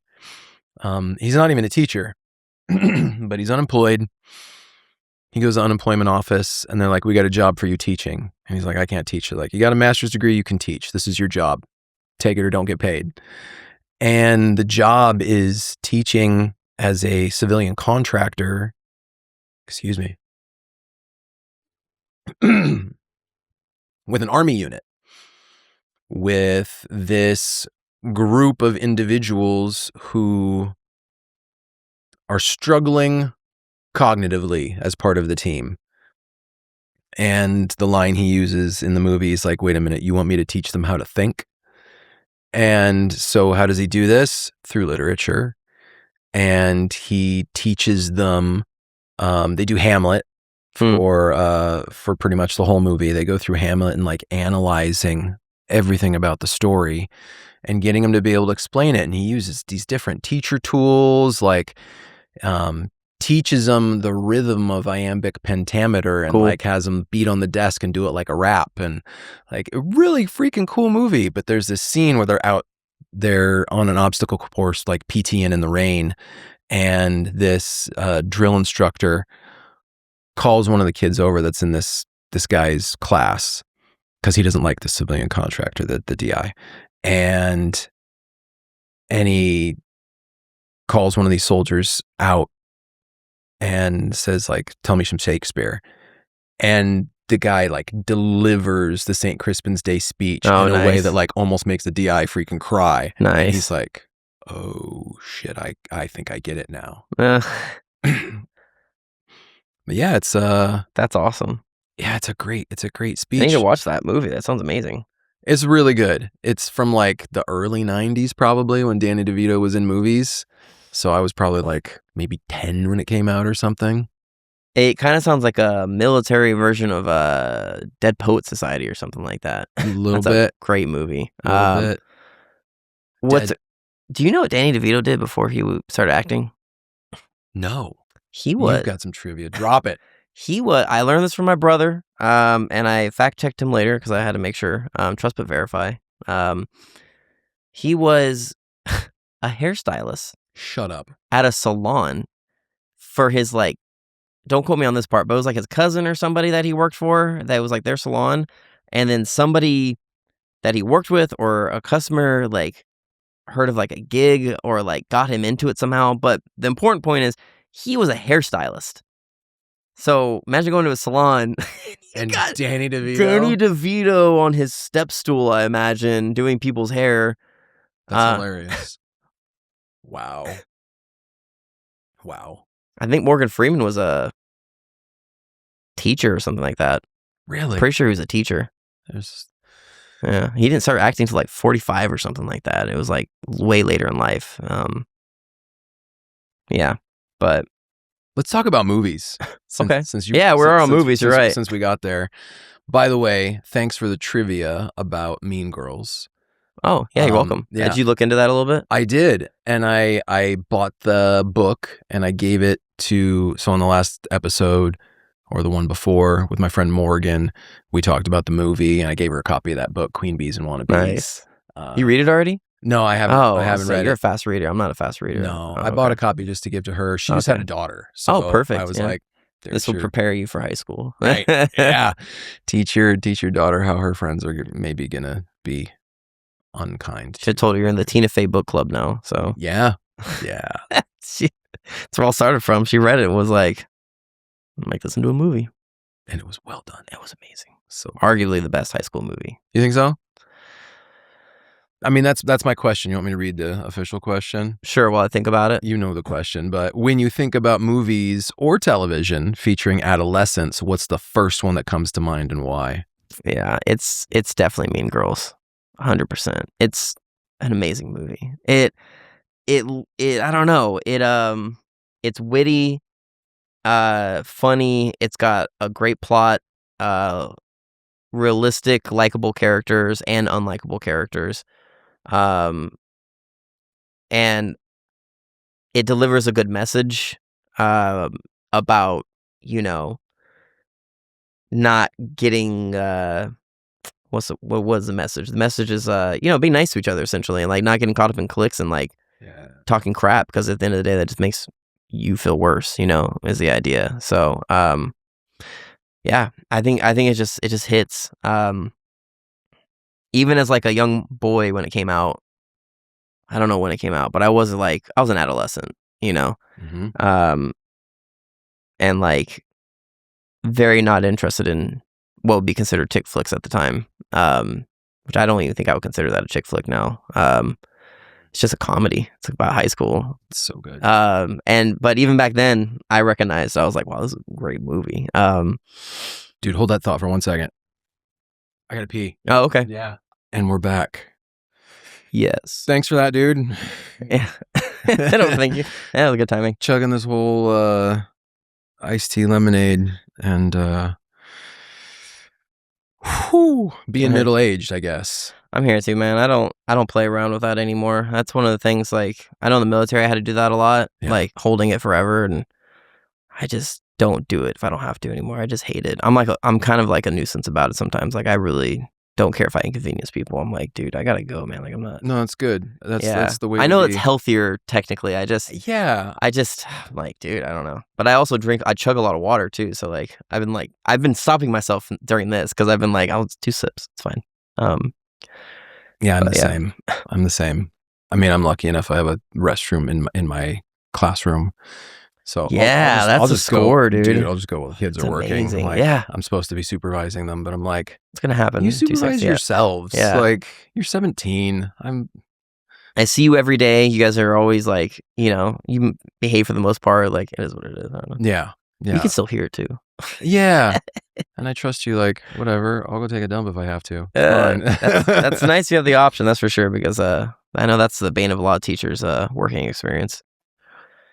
Holding it? Yeah, because you got to go a whole class. There's absolutely and then no you got reason. What, like 9, depending on the school, you got like 9 to like 2 minutes to get to the next class. It's just right. It's just crazy. Yeah. I'll have students wait for me a lot of times. If it's an in-between thing, I'll be like, you guys can hang outside the class. I know you're not mad about it. Like, let's be real here. So right. Yeah. But yeah, there's no reason to. I had to hold my bladder working jobs where, like an EMS. Yeah. Working on the ambulance. Yeah. Like, you're on a call, you're with a patient. There's no options. There's literally nothing you can do about it. There's nothing you can do about it. Yeah. Like, hold it. Yep. And we'll be at the ER soon, and I might have to just transfer care in a big hurry and go relieve myself. But nobody's dying in this classroom. No. Like, I'm good. There's no emergencies. Yeah. No. It's not that serious. It's not that serious. That's just chill, everybody. Relax, everybody. It's all good, man. Yeah, it's all just good. Take a breath.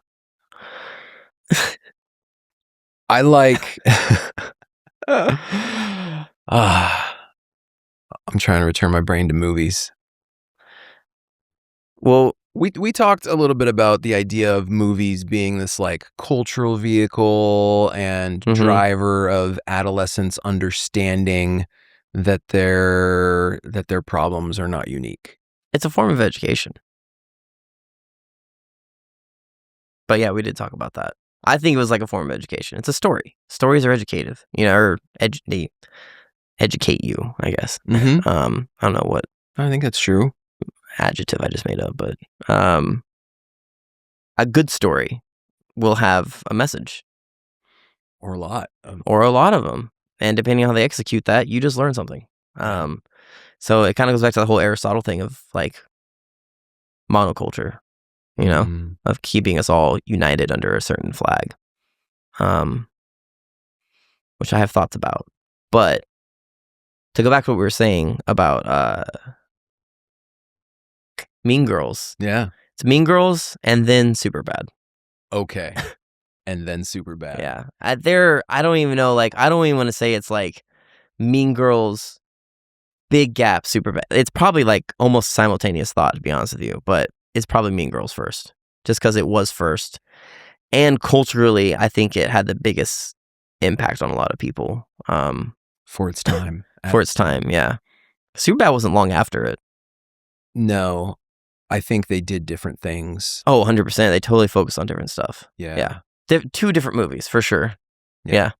And you can go back in time and look at other movies that just they weren't better or worse. They were just different. Yeah. Breakfast Club was different. Mm-hmm. Fast Times at Ridgemont High was different. Superbad was... Superbad. Tell me about Superbad. Why Superbad? Superbad, man. They just captured the anxiety and focus, I think, of my generation. Like when I was a kid in high school, like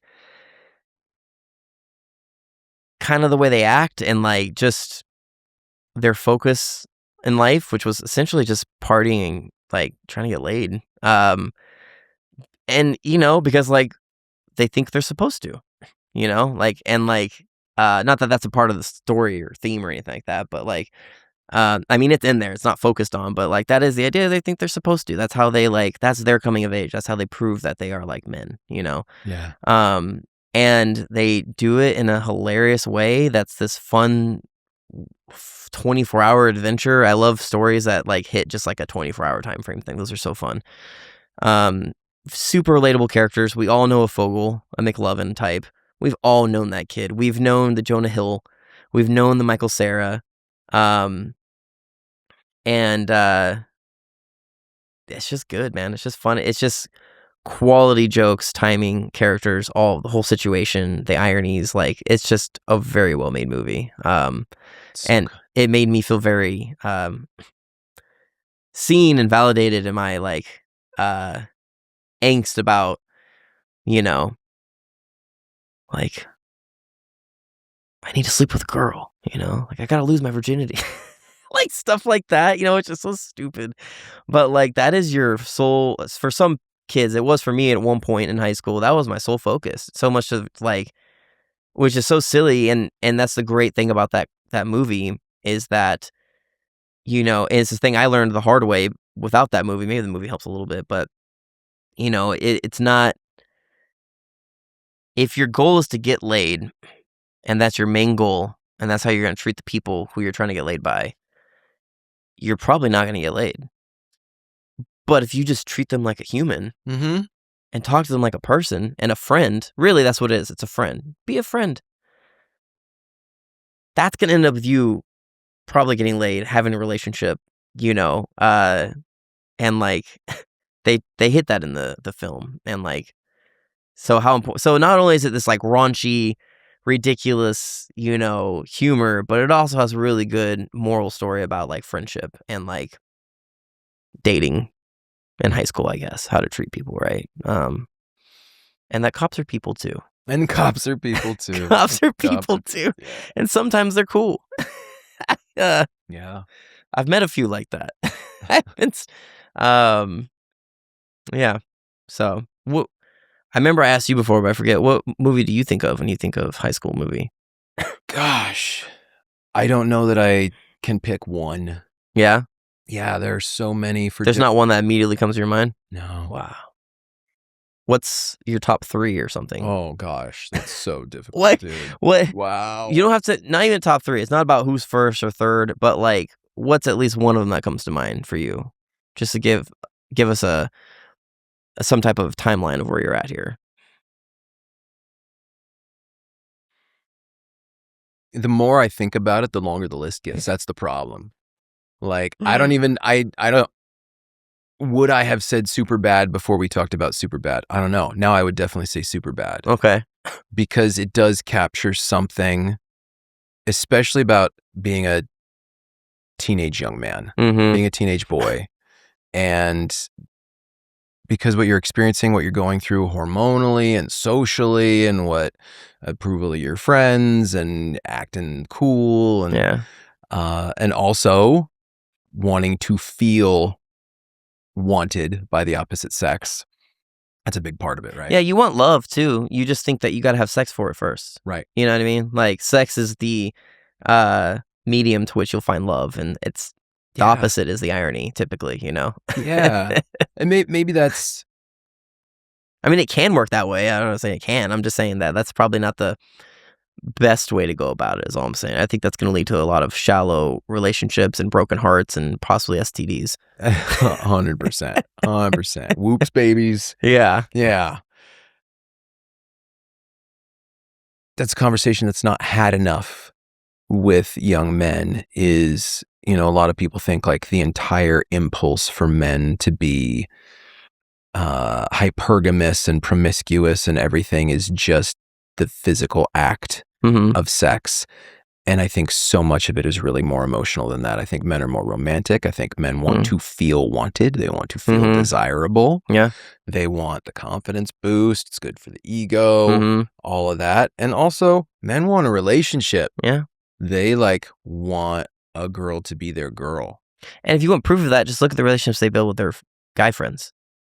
Like, they're literally, there's literally a word called bromance. Yeah. Because we develop such deep bonds with our bros. Like, that doesn't go away just because there's a woman. It goes away because of our preconceived notions about what a woman is supposed to be to us is the problem. And so, yeah, I think we do want all things. I think you're right, but that's,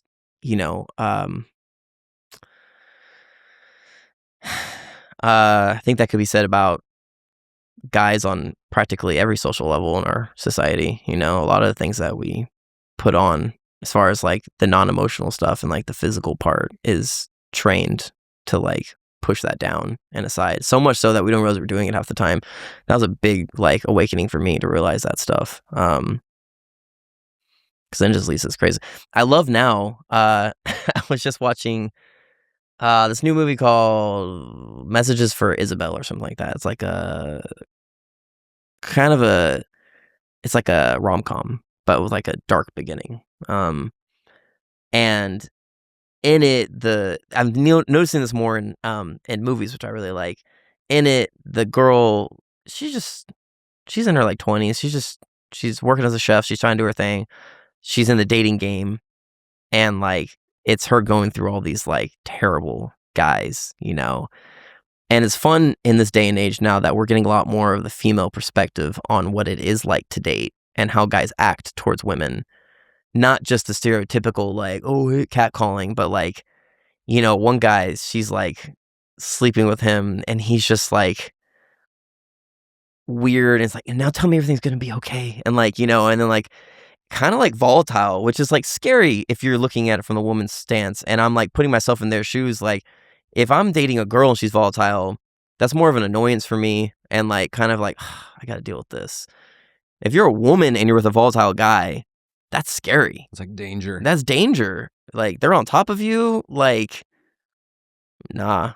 And they're clearly like unhinged. Yeah. And now they have access to you. Like, that's pretty scary. Anyways, I digress. Sorry, I jump around a lot. No. Back to Superbad and Mean Girls. You know what's cool about that you made me realize? Same girl? Same actress? No. Yeah. Who?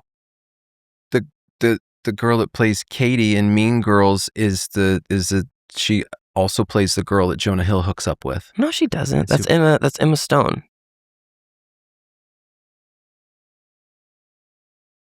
Emma Stone is who Jonah Hill hooked up with. Yeah, Emma Stone is who he hooks up with, but it's what's her face? Who was in Mean Girls? Mean Girls. It's Lindsay Lohan. Oh, it's Lindsay Lohan. Yeah, right. yeah. I was thinking of Easy A. Oh, that's a great movie. Easy Oh, I A forgot was Emma about that. Stone. As far as high school movies go, that's a good movie. That's a good one. That is a good movie. I like Emma Stone. My She's brain cool. was seeing Emma Stone's face, but you're right. It is Lindsay Lohan. I could see that though. Yeah. I could see that. Interesting. What different? Still would have worked with Lindsay Lohan, I think. But Easy A is a good one too. It is. But I will say, Mean Girl and Superbad are around the same time frame. Superbad's a little bit later, obviously. But I think that's why they go hand in hand in my mind, is because it's just a different perspective. It's male versus female. Yeah.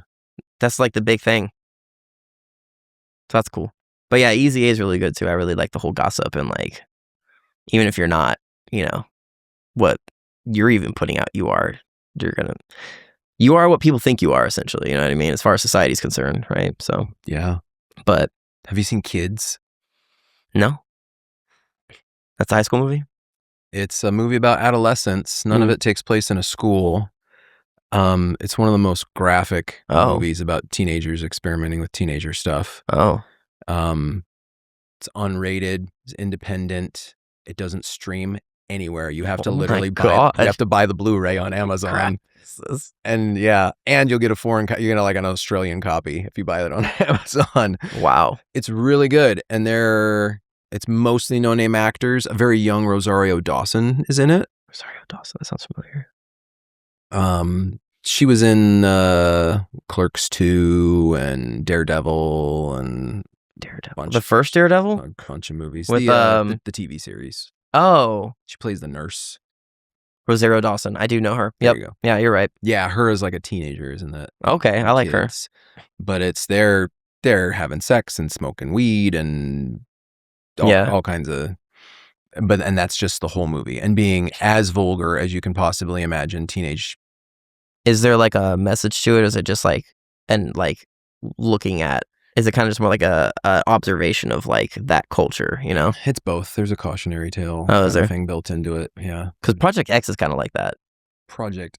You're really just examining high school party culture more than anything. Than you are learning. I know there's some type of message in there somewhere, but that's not really the point of the movie at all. It's really just to see a crazy high school party. Yeah, to see 300 teenagers on ecstasy burning the house down. Which they made off of an actual event. Really? Yeah, there's a kid in Australia who threw a party that was a rager. And that's the people who wrote Project X said they got the inspiration from. And there's actually a video on YouTube. You guys check out something. They got a video on YouTube of this Australian, journalist or whatever. And she's interviewing him. And it's kind of hilarious because he's just a character, and like he's exactly the type of kid that would throw a party like that. And he's got like his long hair and his hat and his like shades on. I think he's like shirtless, and he's just like, so like I just wanted to like do this thing, and I did it, and like and he's just like super chill. And I was like, this kid, like, he doesn't give any F's. Like, he said a couple like off the wall things while he's in the interview too, and like just didn't care at all. And it's just funny. I don't know. Wow. Just more trivia. I love it. I love it. You mentioned Dead Poets earlier. I think that doesn't get enough. I think that also classifies as a high school movie. Yeah, definitely. I didn't think about it. I mean, they're at a all-boys boarding school. But still, yeah. But they're trying to meet girls, and they're dealing with issues with other faculty, and they're dealing with issues with their parents. And identity and expression. And yep. And spoiler alert, one of them kills himself. Which, such a great, like, honestly, probably like a master, like work of art, because like he kills himself. It's open for interpretation, because you could argue that he only killed himself because Robin Williams exposed him to literature and thinking, and having more of a sense, like focus on his sensibilities and stuff like that.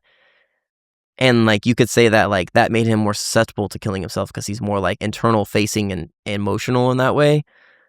But also, obviously, the dad is like the obvious reason why he killed himself. Like, the dad wasn't letting him express himself, which is also the whole warning in the movie, which is that like if we're not expressing ourselves, like repression is a bad thing. Like we need to be able to express ourselves in a healthy way,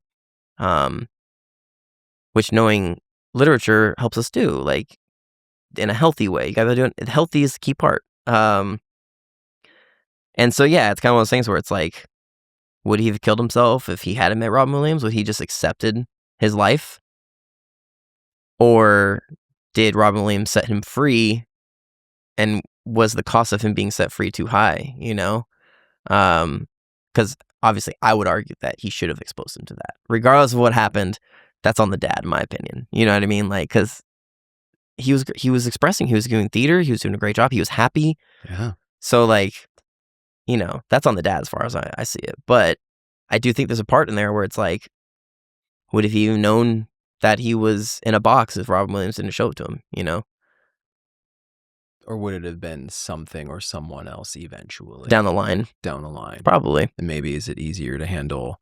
I mean, yeah, it's one of those, it's a fictitious story. Yeah. Right? But worth pondering. Yeah.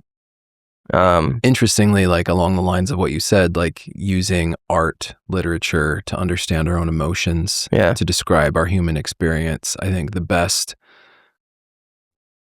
description of that I've ever heard was actually from Ethan Hawke. Oh, really? Yeah. Speaking of Dead Poet Society, was an adult. Was he in Dead Poet Society? Yeah. Are you for real? Mm-hmm. Oh, I gotta go see who. You gotta go watch it. I've seen it I have it purchased on Amazon. We should watch Dead Poets and do an episode just on that. I could talk for days about Dead Poet Society. That'd be rad. I'd be down. All yeah, right. let's do it. All right, I'll do that. Yeah, for sure. Because I totally need do to it. see Ethan Hawke in this movie. I don't even know. I'm like going through the Yo. Rolodex in my head of like the kids that are in it, and I'll have to see. Yeah, take a word for it. Ethan Hawke and who's the guy who was on House? Patrick Sean Leonard. The guy who something plays like that. House? No, the guy who plays who's House's best friend on House? I didn't really watch House. Sorry. I know it was probably good. I just What kind of former recovering healthcare provider are you? I was a Scrubs guy. Oh yeah, have you seen the reboot? It's actually really good. It's good. I'm very proud of them. Yeah, I'm happy for them. I haven't watched all the new episodes yet, but I watched like the first 5 or 6, and I was impressed. I was like, it was good. They did a good job. They I'm just did happy. a short run first season of it, but I liked it. Yeah. And I like identify with it because I watched the original Scrubs when I was in my 20s and the characters were in their 20s. Oh, that's true. You were. Yeah. I was in high school when that was going down, so I'm a little bit older. Scrubs is good like that though, because it's a it gets deep obviously, but it's humor. But from what I could tell, all the medical stuff they were talking about was pretty spot on too. They had really good consultants on the show. They did. They I remember really close. I remember taking like going into medical like I was in my medical training for the military. I would get answers right because I watched Scrubs. Yeah. Like I'd be like, "Oh, I know this answer." Like so that's kind of cool on them for that. And seeing little things that like the mnemonic for memorizing the names of the carpal bones. Mhm. Some lovers try positions that they can't handle, right? That's on the show? Yeah. I don't remember that. That's cool. Lunate, like yeah. That's cool. Elliot uses that mnemonic. She would. Yeah, she would. But yeah, so I didn't ever do House, even though it looked good. There's a lot of drama. And I'm not a big drama fan. There was a lot of drama built in, but everyone was like a puzzle, and I like puzzles. Well, that's good too. Well, if it's made right, then yeah, for sure. Yeah. I never got into Grey's Anatomy either. I've never seen Grey's Anatomy. I just know Dr. McDreamy's in it, and apparently he's very dreamy. Never seen it. Seen the old school ER with George Clooney in it. That was pretty good. Okay. Is that a movie? No, it was a TV show. It was like a really, really popular, like probably like when 80s? when I was quite 90s. 90s? 90s. Probably early 90s. Very young Clooney in it. Interesting. It's like his big gig before he went into film. Well, you asked me about this question before, and I did research. What question? The big question. The big question? Oh, I guess I should let you ask it. Sorry. Which one? What's happening to all the high school movies? What's happening to high school movies? Yeah, let's do that. Sorry, did I jump the gun? No. Okay. Let's do that. So, I did research on that. Okay. Say more. The earliest known high school movie I found was in the 1950s. And it was Rebel Without a Cause with James Dean. Oh, wow. Okay. Never saw it. Same. I get the idea of it. And then after that, you had stuff like American Graffiti, which wasn't technically it was right after high school, but they were literally at a high school dance. Like, I don't know. It's splitting hairs a little bit, but yeah, and it's teenagers hooking up and cruising. And... right. And then you had Grease in the 70s. And so from the 50s to the early 70s, you only had like a few high school movies from what I can tell. Yeah. I'm sure there's some out there that I missed, but there wasn't like a big saturation of them, right? Mm-hmm. And then in the 80s, obviously, John Hughes. Right. So that, Ferris Bueller, all those popped off. What's interesting, though, that I found is that all the way from the 90s throughout the 2010s, there's been a lot of high school movies. It's not until the 20s that it started to drop off. Interesting. Yeah. So like I have a bunch written down here. 80s, we already said those. We all know all those ones. Fast Times at Ridgemont High included, Dazed and Confused also, right? All those high school movies. Mm-hmm. 90s, Clueless, American Pie, 10 Things About You, Jawbreaker, Never Back Down, She's All That, Varsity Blues. Like there's a lot. Yeah. 2000s, Superbad, Bring It On, Step It Up, Mean Girls, High School Musical, John Tucker Must Die, Fired Up, Not Another Teen Movie, parody, right? Right. 10s, you have 21 Jump Street, The Perks of Being a Wallflower, Project X, The Duff, Dope. I don't know if you've ever seen Dope. Yeah. That's a good movie. Dope's good. I'm glad you've seen that. That makes me really happy. More people need to go watch Dope because it's dope. And then in 2020s, we've had Incoming, which is the only one I can find as far as a like mainstream movie. Which did you ever go and watch it? No, never heard of it. Oh, I told you about it when we talked about it last time. Yeah, right. We talk about it a lot though. It's fine. You need to watch. That's a good one. That's one that you said was on Netflix, right? I believe so. Yeah. It's very Superbad-esque in its themes, but it's like a different story, so that's good. Got it. But yeah, and so the interesting thing I noticed too is that like as it creeps in more to our modern times, it goes from being a very general look at what high school and what teenagers are supposed to be and what they want to be. You know, you got James Dean, who's just a cool rebel. It's cool to be rebel. It's, you know, handsome, nice and cool as a cucumber, calm under pressure type guy, right? American Graffiti, kind of the same thing, just general teenage experience. Grease, a little bit different because it's like the outcasts that they're more looking, not the outcasts, but it's also the rebels. It's still kind of Rebel Without a Cause actually in that sense. So from the start, it's been about like teenage rebellion, right? Yeah.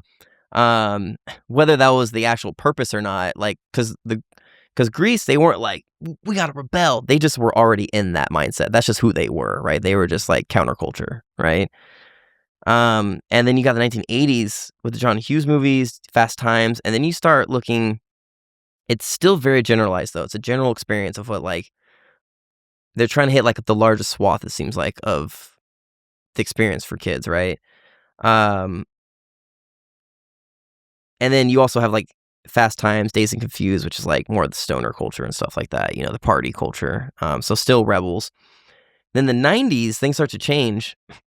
You get Clueless, American Pie, which American Pie is also very super baddie in the way its themes are, right? It's all about getting laid and stuff.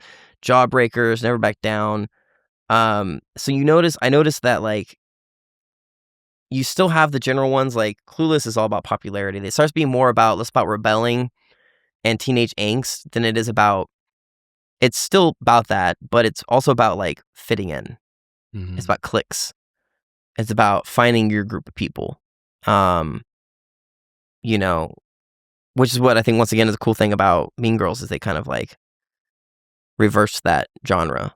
Yeah. There was a lot of buildup of that, you know. And then you got 2000 Superbad, Bring It On, Sepa. So now you're having very like, instead of it's a generalized experience, it's very individualized experience of like what these people are dealing with, you know. Maybe not Superbad so much. That is a very boy relative thing, but it is the boy perspective, right? Mm-hmm. But it's not just about rebelling. It's about getting laid and you're doing that because you're trying to be popular, and like you think it's what you're supposed to do, right?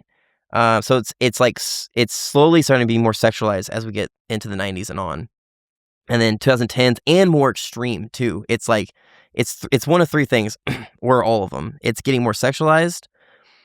It's more about like individual experiences, and it's more of like a wild concept too. So like Never Back Down is freaking. Do you remember that movie? Mm-mm. It's Underground Fight Club Okay. that the high schoolers start. Oh, wow. It's a fun movie. It's kind of cheesy, but it's good. 21 Jump Street. I know that's a reboot, but you know that idea. Perks of Being a Wallflower. You're looking at the other side of the popular spectrum, right? Mm-hmm. And Trauma. Project X. We talked about that. The Duff. I don't know if have you ever seen The Duff? No. You need to watch The Duff. That's a good one. It stands for The Dumb, Ugly, Fat Friend, by the way. Oh, okay. Not nice. No. Great movie. I'd give it a watch. Out of all the movies talked about, since you've already seen Dope, I would say The Duff is pretty good. That's a good classic, like high school movie, I would say. Because it is also still about, it makes it classic because it's about fitting in and cliques and stuff like that. But they do it, and once again, in a very like flipping the genre on its head type thing. So that's really cool. Dope, very unique story, very individualized experience, very individual character as well. Doesn't fit any stereotype really. Mm-hmm. And then you have Incoming, which once again is like a super bad reboot, but like its own story, but the themes are the same. And so I guess overall what I'm saying is it seems like, yeah, I don't know. They get a little more, less generalized, more individual. I even had more from the 2010s I wrote down. Remember the Titans? Does that count? Yeah. Never. She's the man. Ugh. But the other thing I noticed is that you know what else started happening in the 90s? TV shows. Yeah. You had, I don't know, off the top of my brain, Buffy. I think Boy Meets World was the 90s, if I'm not mistaken. I'm sure there's like tons of them. Well, even in the 80s, you had Family Ties and Growing Pains, right? And which those weren't specifically about high school, but they did about families. But their the kids in it that would go to it. But they do touch on that. Fresh Prince of Bel-Air, stuff like Facts that. of Life, like all of that 80s shows, and then 90s, you had. I mean, you had a lot of shows that were really also like, because all those sitcoms were about the family, but they all had adolescent characters to include that component. That would be in high school, Dawson's Creek or whatever, or stuff like that. Dawson's Creek was all about 90210. Yeah. Yeah. I don't know if that was 2000s or not, but 90s. Is that 90s? Mid 90s, yeah. So all those TV shows you have, Friday Night Lights, that got made into a TV show. That's interesting. And then in 2000s, that trend keeps going on. From what I can tell, you have like a whole bunch of TV shows that just, saturated now, right? Including I don't know, just stuff like what was it? 13 Reasons Why or something like that. Was that what that one was called? I haven't seen it. You don't know what I'm talking about though? Mm-mm. You know what I'm talking about? There's it's a popular one. Kid kills himself and he leaves a suicide note of all the 13 reasons why he killed himself, and most of them are people from the school, and that's what the whole that's what the whole show's about. Gee whiz. Okay. Gee willikers. So yeah, you have all these extra TV shows popping up, and then it seems like about the same amount of movies as we had in the 90s, maybe the 80s, maybe more, slightly. However, there's more TV shows than ever. Yeah. Now we have Euphoria and stuff like that. So not only is there more TV shows than ever, but we also have, well, even before I get to the next part, there's more TV shows than ever. We have an attention economy, right? Like there's only so much attention we can give in a single day to something. And we are producing more stories, if you will, whatever the medium it is, if it's a TV show, whatever the narrative technique is, if it's a TV show or movie or whatever, we have more stories that we're producing through the media now than ever before. And then on top of all that, we have apps, which we talked about. We have social media, which also dominates that sphere because you have actual high school students able to go on there and give their actual experience in little micro clips. Mm-hmm. So you have all that competing with our attention for movies in a media market which seems like it hasn't quite kept up with high school movies production, hasn't quite kept up with the like inflation of movie production, if that makes sense. Like I feel like we're making so much more things than we ever have, and it kind of seems like the movies have kind of like stayed where they were since the 90s. Maybe there's a little bit more, but not what there would need to be to make it feel like there's as much as there was, because we have so much more to have access to. Yeah. You know? So that's my theory. Dude, I love it. Thank you for doing all that research, man. I saw you come in with notes and I was like, I always got notes. I knew we were going to get to it. I love it. I love it, dude.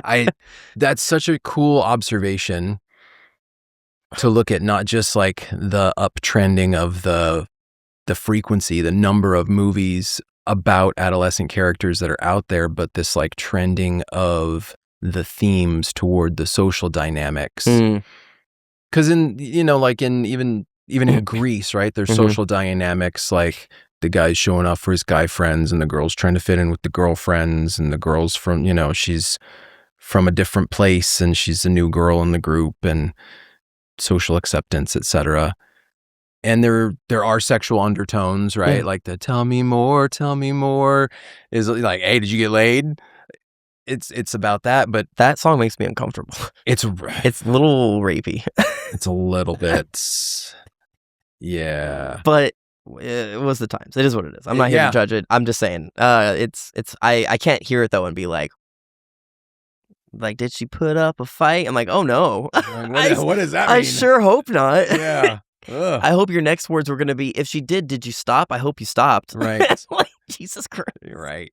Let's talk about consent. But yes, there is the sexual undertones, but yeah, it's not heavily hit on though. It's in a fun, whimsical, like show tuney kind of way. Right. And the real theme of it is it's more about the good teenage girl, love also. Yeah. Right. The good girl is attracted to the rebellious guy. Yeah. Same thing as James Dean. Same thing as James Dean. Same thing as a lot of movies. Like there's the guy who's a rebel and the girl's attracted to her, and I'm sure her family's not going to approve of that. And I'm sure that would make her not attracted to him more. And that persists up through the 80s. You see that in early 80s movies like Valley Girl, Girls Just Want to Have Fun. A lot of these other movies that have the same theme, where the girl's attracted to the rebellious guy, and that fades away. You don't see that as much in these modern movies that are a lot more about social dynamics than they are about these individual romantic interactions. I suppose, yeah.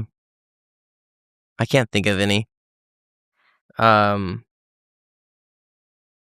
do think that's still a common motif in not just high school movies, but like in general ones where like it's like, you know, women are attracted to the douchebag essentially. Yeah. Or the rugged guy. The rugged guy, yeah. Who doesn't treat them quite right. And that there's something about it's the whole I can fix you thing, right? I can't pin my finger up, but I know I've seen that in movies still for sure. That's still definitely like a thing that's out there.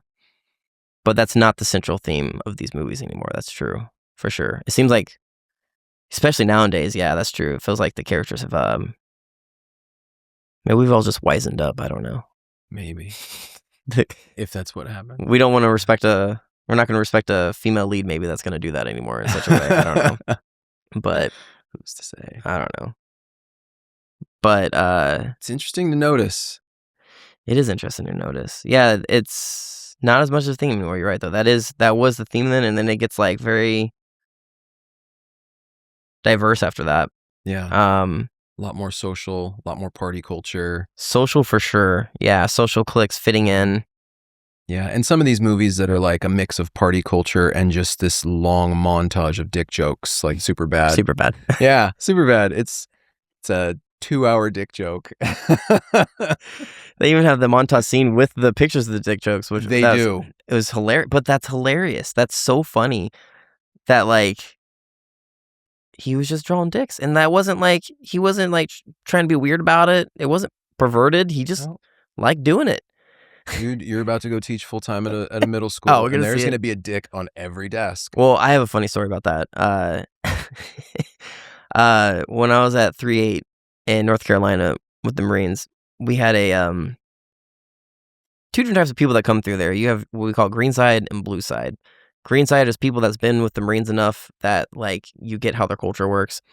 Blue side means you got a very Navy mindset still, and like you should probably adapt because you're not gonna do well in this environment if you're thinking like that. And blue side is a lot more rigid on the rules, a lot more stickler for the rules, a little bit more uptight about things, and that can get really frustrating because like those rules don't always play out in the real world in the right way. You know what I mean? Like, yeah. Anyways, and then green side is more like get things done. Get it done. You get your work done. I don't care what you do. Get out of here. Like, you know what I mean? We're going to have fun. We're not going to be appropriate. There wasn't a lot of women around either because it was the front line and stuff like that. It was the grunts. So we didn't really have to worry about being appropriate either. Whereas the blue side, you did. You couldn't just go say whatever you wanted and stuff like that, which had its perks. It was kind of relaxing being in that environment where I didn't have to like be on my toes to watch what I'm saying. If I want to make like a crass joke or something like that, you know? But then also you don't get to work with women, which sucks because like too many dudes all the time is bad also. But anyways, my point is I had a chief that we worked with. I was there for a while. You know, he was in Iraq and all the things. He was just a chill dude. He'd been through enough things in his life where he was like, not going to sweat the little stuff, right? Chill dude. He was really good friends with our master sergeant, the master sergeant that was in charge of our company. And he, they would do dick butt drawings. You remember that? Do you know what that is? No. Dick butt is I'm imagining. It's a character. It's a fun character with like, you know, legs and hands and feet and waving, but it's like a butt and then there's a dick coming out of it and the face is on the penis part, on the head, if you will. Okay. And it's just like a really inappropriate, funny looking drawing. Well, Master Sergeant and Chief were good friends, and they would prank each other by putting dick butt sticky notes all over their stuff half the time. And so we got our new chief that came in, and his like first day, Master Sergeant welcomed him. He walks up and he was like, he sees this big drawing of a dick butt on his door, and he's like, "Who put this on my door?" And we're like, Chief, that was Master Sergeant." He's like, "What? How do you know that?" We're like, "Him and Chief would do that all the time together." And he's like, "What? That's inappropriate." Like, you know, he got like really offended by it and stuff like that. Oh, we thought it was hilarious. I don't know. It's just funny. I just love that they did that together. It was so funny. Like, it was in such good humor, you know, just like ribbing each other, I guess. But yeah. Anyways, healthy guy locker room stuff. It's exactly what it is. Doesn't hurt anyone. No. Yeah. Depending on who's around. Yeah. Yeah. If it's isolated, yeah, for sure. That's the problem. Right. When it stays isolated. Yeah. Then it's harmless. Yeah. We don't need to spread our filth to the rest of the world. The innocent people of the world. If they exist. Yeah, right. Dude, is that where we leave? Do we leave off on dick butt? We could leave off on dick butt. I will say one last thing I wanted to get out there was please this whole idea. You know what I'd like to explore someday? It's something that comes around my mind a little bit. This whole idea of the rebel. That archetype. When did that become our standard for cool? Because that seems really destructive as far as like individual success goes. Like this whole idea, like to be cool, like if you say someone's cool, like what do you imagine? Especially in high school. Maybe if you're thinking like high school specifically, like what does it take to be cool? Are you bringing the teacher apples? Are you saying please and thank you? Are you being a good person? You're not. It's all the opposite. It's all like, you know, how much of a, you know, delinquent can you be? Yeah. How badly can you treat other people and not care about other people's feelings? And like, I don't know where that came from. And it's weird to me because it's what we all, to some degree, understand and go by still. Yeah. I think as we get older, that definition should evolve because I think you and I would have very different definitions now. Like, I think you're a cool guy because you care about people and you're nice and you're funny and you're good to talk to and like That's what makes you cool to me. And you're also calm. You don't let things bother you too much, from what it seems like. You keep your cool. I appreciate that. But, like, that's not what kids... And I'm like, in my head, I'm like, was that manufactured for some reason? Or is that just a natural evolution of, like, this whole idea of what we were just talking about how important it is to be calm in high-pressure situations? Is it just that idea of being calm and not following the rules? Or is it, like, did it come from... Oh, I think I read something about that, actually. I think it did come from, like, the 70s and 60s and hippie culture and, like, being anti-conformist and stuff like that because things were so... Yeah, because you didn't really have that in Leave It to Beaver era. Yeah, there weren't really... That would be the bad kid. That'd be the bully. Before James Dean, was there really, like, a counterculture movement Yeah, to a large degree? yeah. Or were there just, like, random loners? Acts of rebellion Yeah. that were kind of, like, frowned upon. I don't know. Very interesting. Something I think about a lot, actually. It really bothers me because as a teacher, I just see it so harmful because these kids, they think that's what cool is. And the only thing it's hurting is them. I mean, it's hurting everybody else too, in the fact that you're distracting people. But, like, it hurts them because, like, it's the wrong values, man. Like, to a degree. I also think you shouldn't just blindly follow the rules when the rules are unjust. But to be a rebel without a cause, that's a problem. Yeah. Rebel with a cause, I guess is my point. What are you rebelling for? Yeah. Well said. Anyways, sorry. Should have ended on dick butt probably. No, dude, I like that. That's way better. Um, That's way better. No, that's a big... Because the big question that we were talking about that led to this whole conversation to begin with was, what's going on in society that movies have gone through this transition? mm-hmm. And to look at that rebel archetype and understand, like, to what degree does this play in? Because the media that's consumed by teenagers is going to shape them a little bit. A lot of it. A lot of it. Yeah. It's going to have an impact and it's going to teach them about ethics and morals, and they're going to imitate Role some of models. it, and yeah. Who's your role model? Is it James Dean? I mean, he didn't seem like the worst guy. And from what I saw in the movies, he was like 50s rebel. So that's like pretty watered down. But nowadays, is like one of the kids from Euphoria doing drugs your role model? Because that's kind of a problem. That's a problem. Yeah.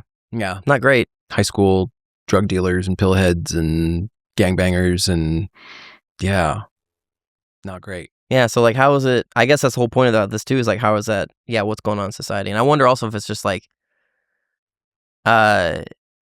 Is it just... What's the word for it? Consumerism gone wrong? Is it just... I mean, obviously, you're using things like angst and friendship and social cliques. That is definitely natural to the high school environment, as is sex and everything else, too. But... when you decide to lean heavier on things like sex and drugs and rock and roll, if you will, you're now promoting those as the main values, right? Like, that's the role models you have here. So are we doing that just because it sells? And is it just gone terribly out of control that now we have things like Euphoria? I know I'm hitting on Euphoria a lot. I'm not trying to, like, hate on Euphoria too much, although I don't approve of it as a show. Because I think it's really bad for kids. But I think it's definitely bad for kids. I don't think kids should watch it. No, but that's who it's kind of made for. That's the problem. That is the problem. I enjoyed it as an adult. Right. Found it entertaining. Oh, yeah. I don't... Hearing that our students have watched it is terrifying. Yeah. And they don't... There isn't a good enough job done showing that it is a cautionary tale. Because it is Huge. very Yeah. allegorical. Yes. But it takes them how many... I mean, spoiler alert, Rue dies. Rue freaking dies. And almost dies, like, a lot. And yeah, like, it should be used as an allegory. Should be better about being like, this is not a good thing to do. Bad things are gonna happen if you do this. Yeah. If you do that, that's great. Show that stuff, but there's got to be the consequences for it, and pretty quickly too, because they might not. I don't know. They might miss it. You know what I mean? Like, oh, I didn't catch that episode. Wait, it's bad to do all that stuff. You know what I mean? Like, I don't know. I don't know. Yeah. Maybe it's not as big a deal as I'm making it out to be, but I think it does have an effect. I mean, it's full of not just drugs, but nudity and sex, like Yeah. explicit sex scenes, and Yeah. you know, and Which to a certain extent, you know, let your freak flag fly, but once again, as teenagers, yeah, maybe don't let your 16-year-old daughter watch it unless you want her on OnlyFans. this is a after I've gone through this age type of story to watch, is what it seems like to me. It's like, I've already been through this. I already have my values set. I'm watching this for the shock factor of it. Right. And I know how this ends. And I know it's fiction. And like, right. And I know how this ends. And I know how this would go in real life. Not good. I mean, no adult watched Breaking Bad thinking Walter White was going to ride off into the sunset. No, I did kind of hope it for him, though.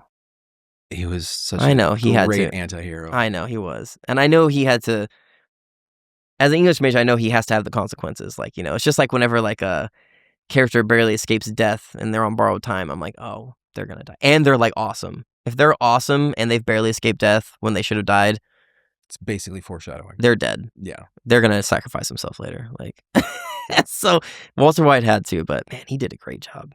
You know, I stopped watching that show like an episode before last episode. I didn't watch last episode. I watched the whole thing. I didn't watch last episode. And that always stresses people out. I get the same reaction every time. I'm angsty right now. I get the same reaction every time. I have to go watch it. I should. I just lost interest. I was like, I don't care anymore. Last episode is good. I'm sure it is. It was a great show. I'm weird sometimes. I lose interest sometimes, and I'm like, I don't care anymore. It went on too long. They ended it well. Yeah, that's good. They ended it too late. Yeah. I think that's part of what my issue was. It's kind of like one of those video games where it's open world and you try to do all the side quests and then you never finish the main story because you try to do all the side quests. Yeah. That's what it felt like for me. Yeah, they should have cut it down to... HBO's doing a really good job with a lot of their like limited release series. Like, let's do 2 to 4 seasons. I love those. Call it. I'm like so loyal to those shows. I respect it so much because I'm like, this is Ted Lasso is a good example, although they recently made a reboot or a sequel, which I hope is good. I don't know if you ever saw that show, but I didn't. That's a gem. Okay. But I think you have to have like Apple or something to watch it though. Okay. So, or the free stuff that's out there. Yeah, they've done a lot. Yeah. HBO's done because essentially what they're making then is like a 16-hour movie. Yeah. We're gonna do a really long movie and just chop it up into 2 seasons or 4 seasons, or maybe it's a 30-hour movie. You appreciate it more that way. And you know it has a clear ending. That's the best thing for me. You know it's not going to drag on. They're not just making more story up to sell more, because that's when characters start getting compromised. That's when the plot starts to fall apart. Gravity Falls, random reference, but TV, I don't ever saw that cartoon, but that was like a 2-series cartoon on Cartoon Network, and it was amazing. Wow. So yeah, I appreciate that stuff. For sure. But sure. Anywho. Dude, thank you for being here. Yeah, you're welcome. Thanks for having me. I've never done a podcast before, so this is cool. I like your setup too, and these cool blue curtains. Thanks. They're new. A lot of stuff in the studio is new. Like doing this, literally converting a room in my house to do it and learning as I go. It's kind of cool. It looks pretty legit, man. I would have, yeah. Thanks. Yeah. I imagine you've put a lot of time into this because time. I can, well, you know, resources and whatever, but like, yeah, I just, it looks legit in here, man. I didn't know what to expect when I got here, so. Thank you. Yeah. I'm really glad to hear that. Yeah. Appreciate it. It's a thing to learn, and it'll probably never be more than just an expensive hobby, but that's okay. Hey, man, this is the highlight of my day right now, so I don't get to talk to people about random stuff like this enough in my daily life, so. I'd love to do it again. Yeah. There's so many conversations that teachers aren't having. And there's so many things that especially new teachers, I think, need to know that just don't get said enough because we have these conversations at work and mixed company and whatever. I think it needs to be okay to say, yes, the system is broken and it's probably not fixable. This is why it's broken and how it's broken. These are the things that don't work, and you can still love teaching and you can be a good teacher within that system. And here's what I'll do within that system to make it work the best I can. That's it. Yeah. That's it. Because that's all we can do at the end of the day. That's it. Yeah. I'm going to cope with the circumstances I'm given. I'm going to do the best job I can. There's not enough talk of you need to like not be afraid to quit your job. There are infinite teaching jobs available. You can just quit. Yeah. You can just say, hey, I'm sorry. Strike. You can strike everybody. That's a Well, thing. we got to do a whole series of episodes Do it. on unions. Stick together. We're stronger together. What's a union for? Oh, man. Yeah. But yeah, no, totally.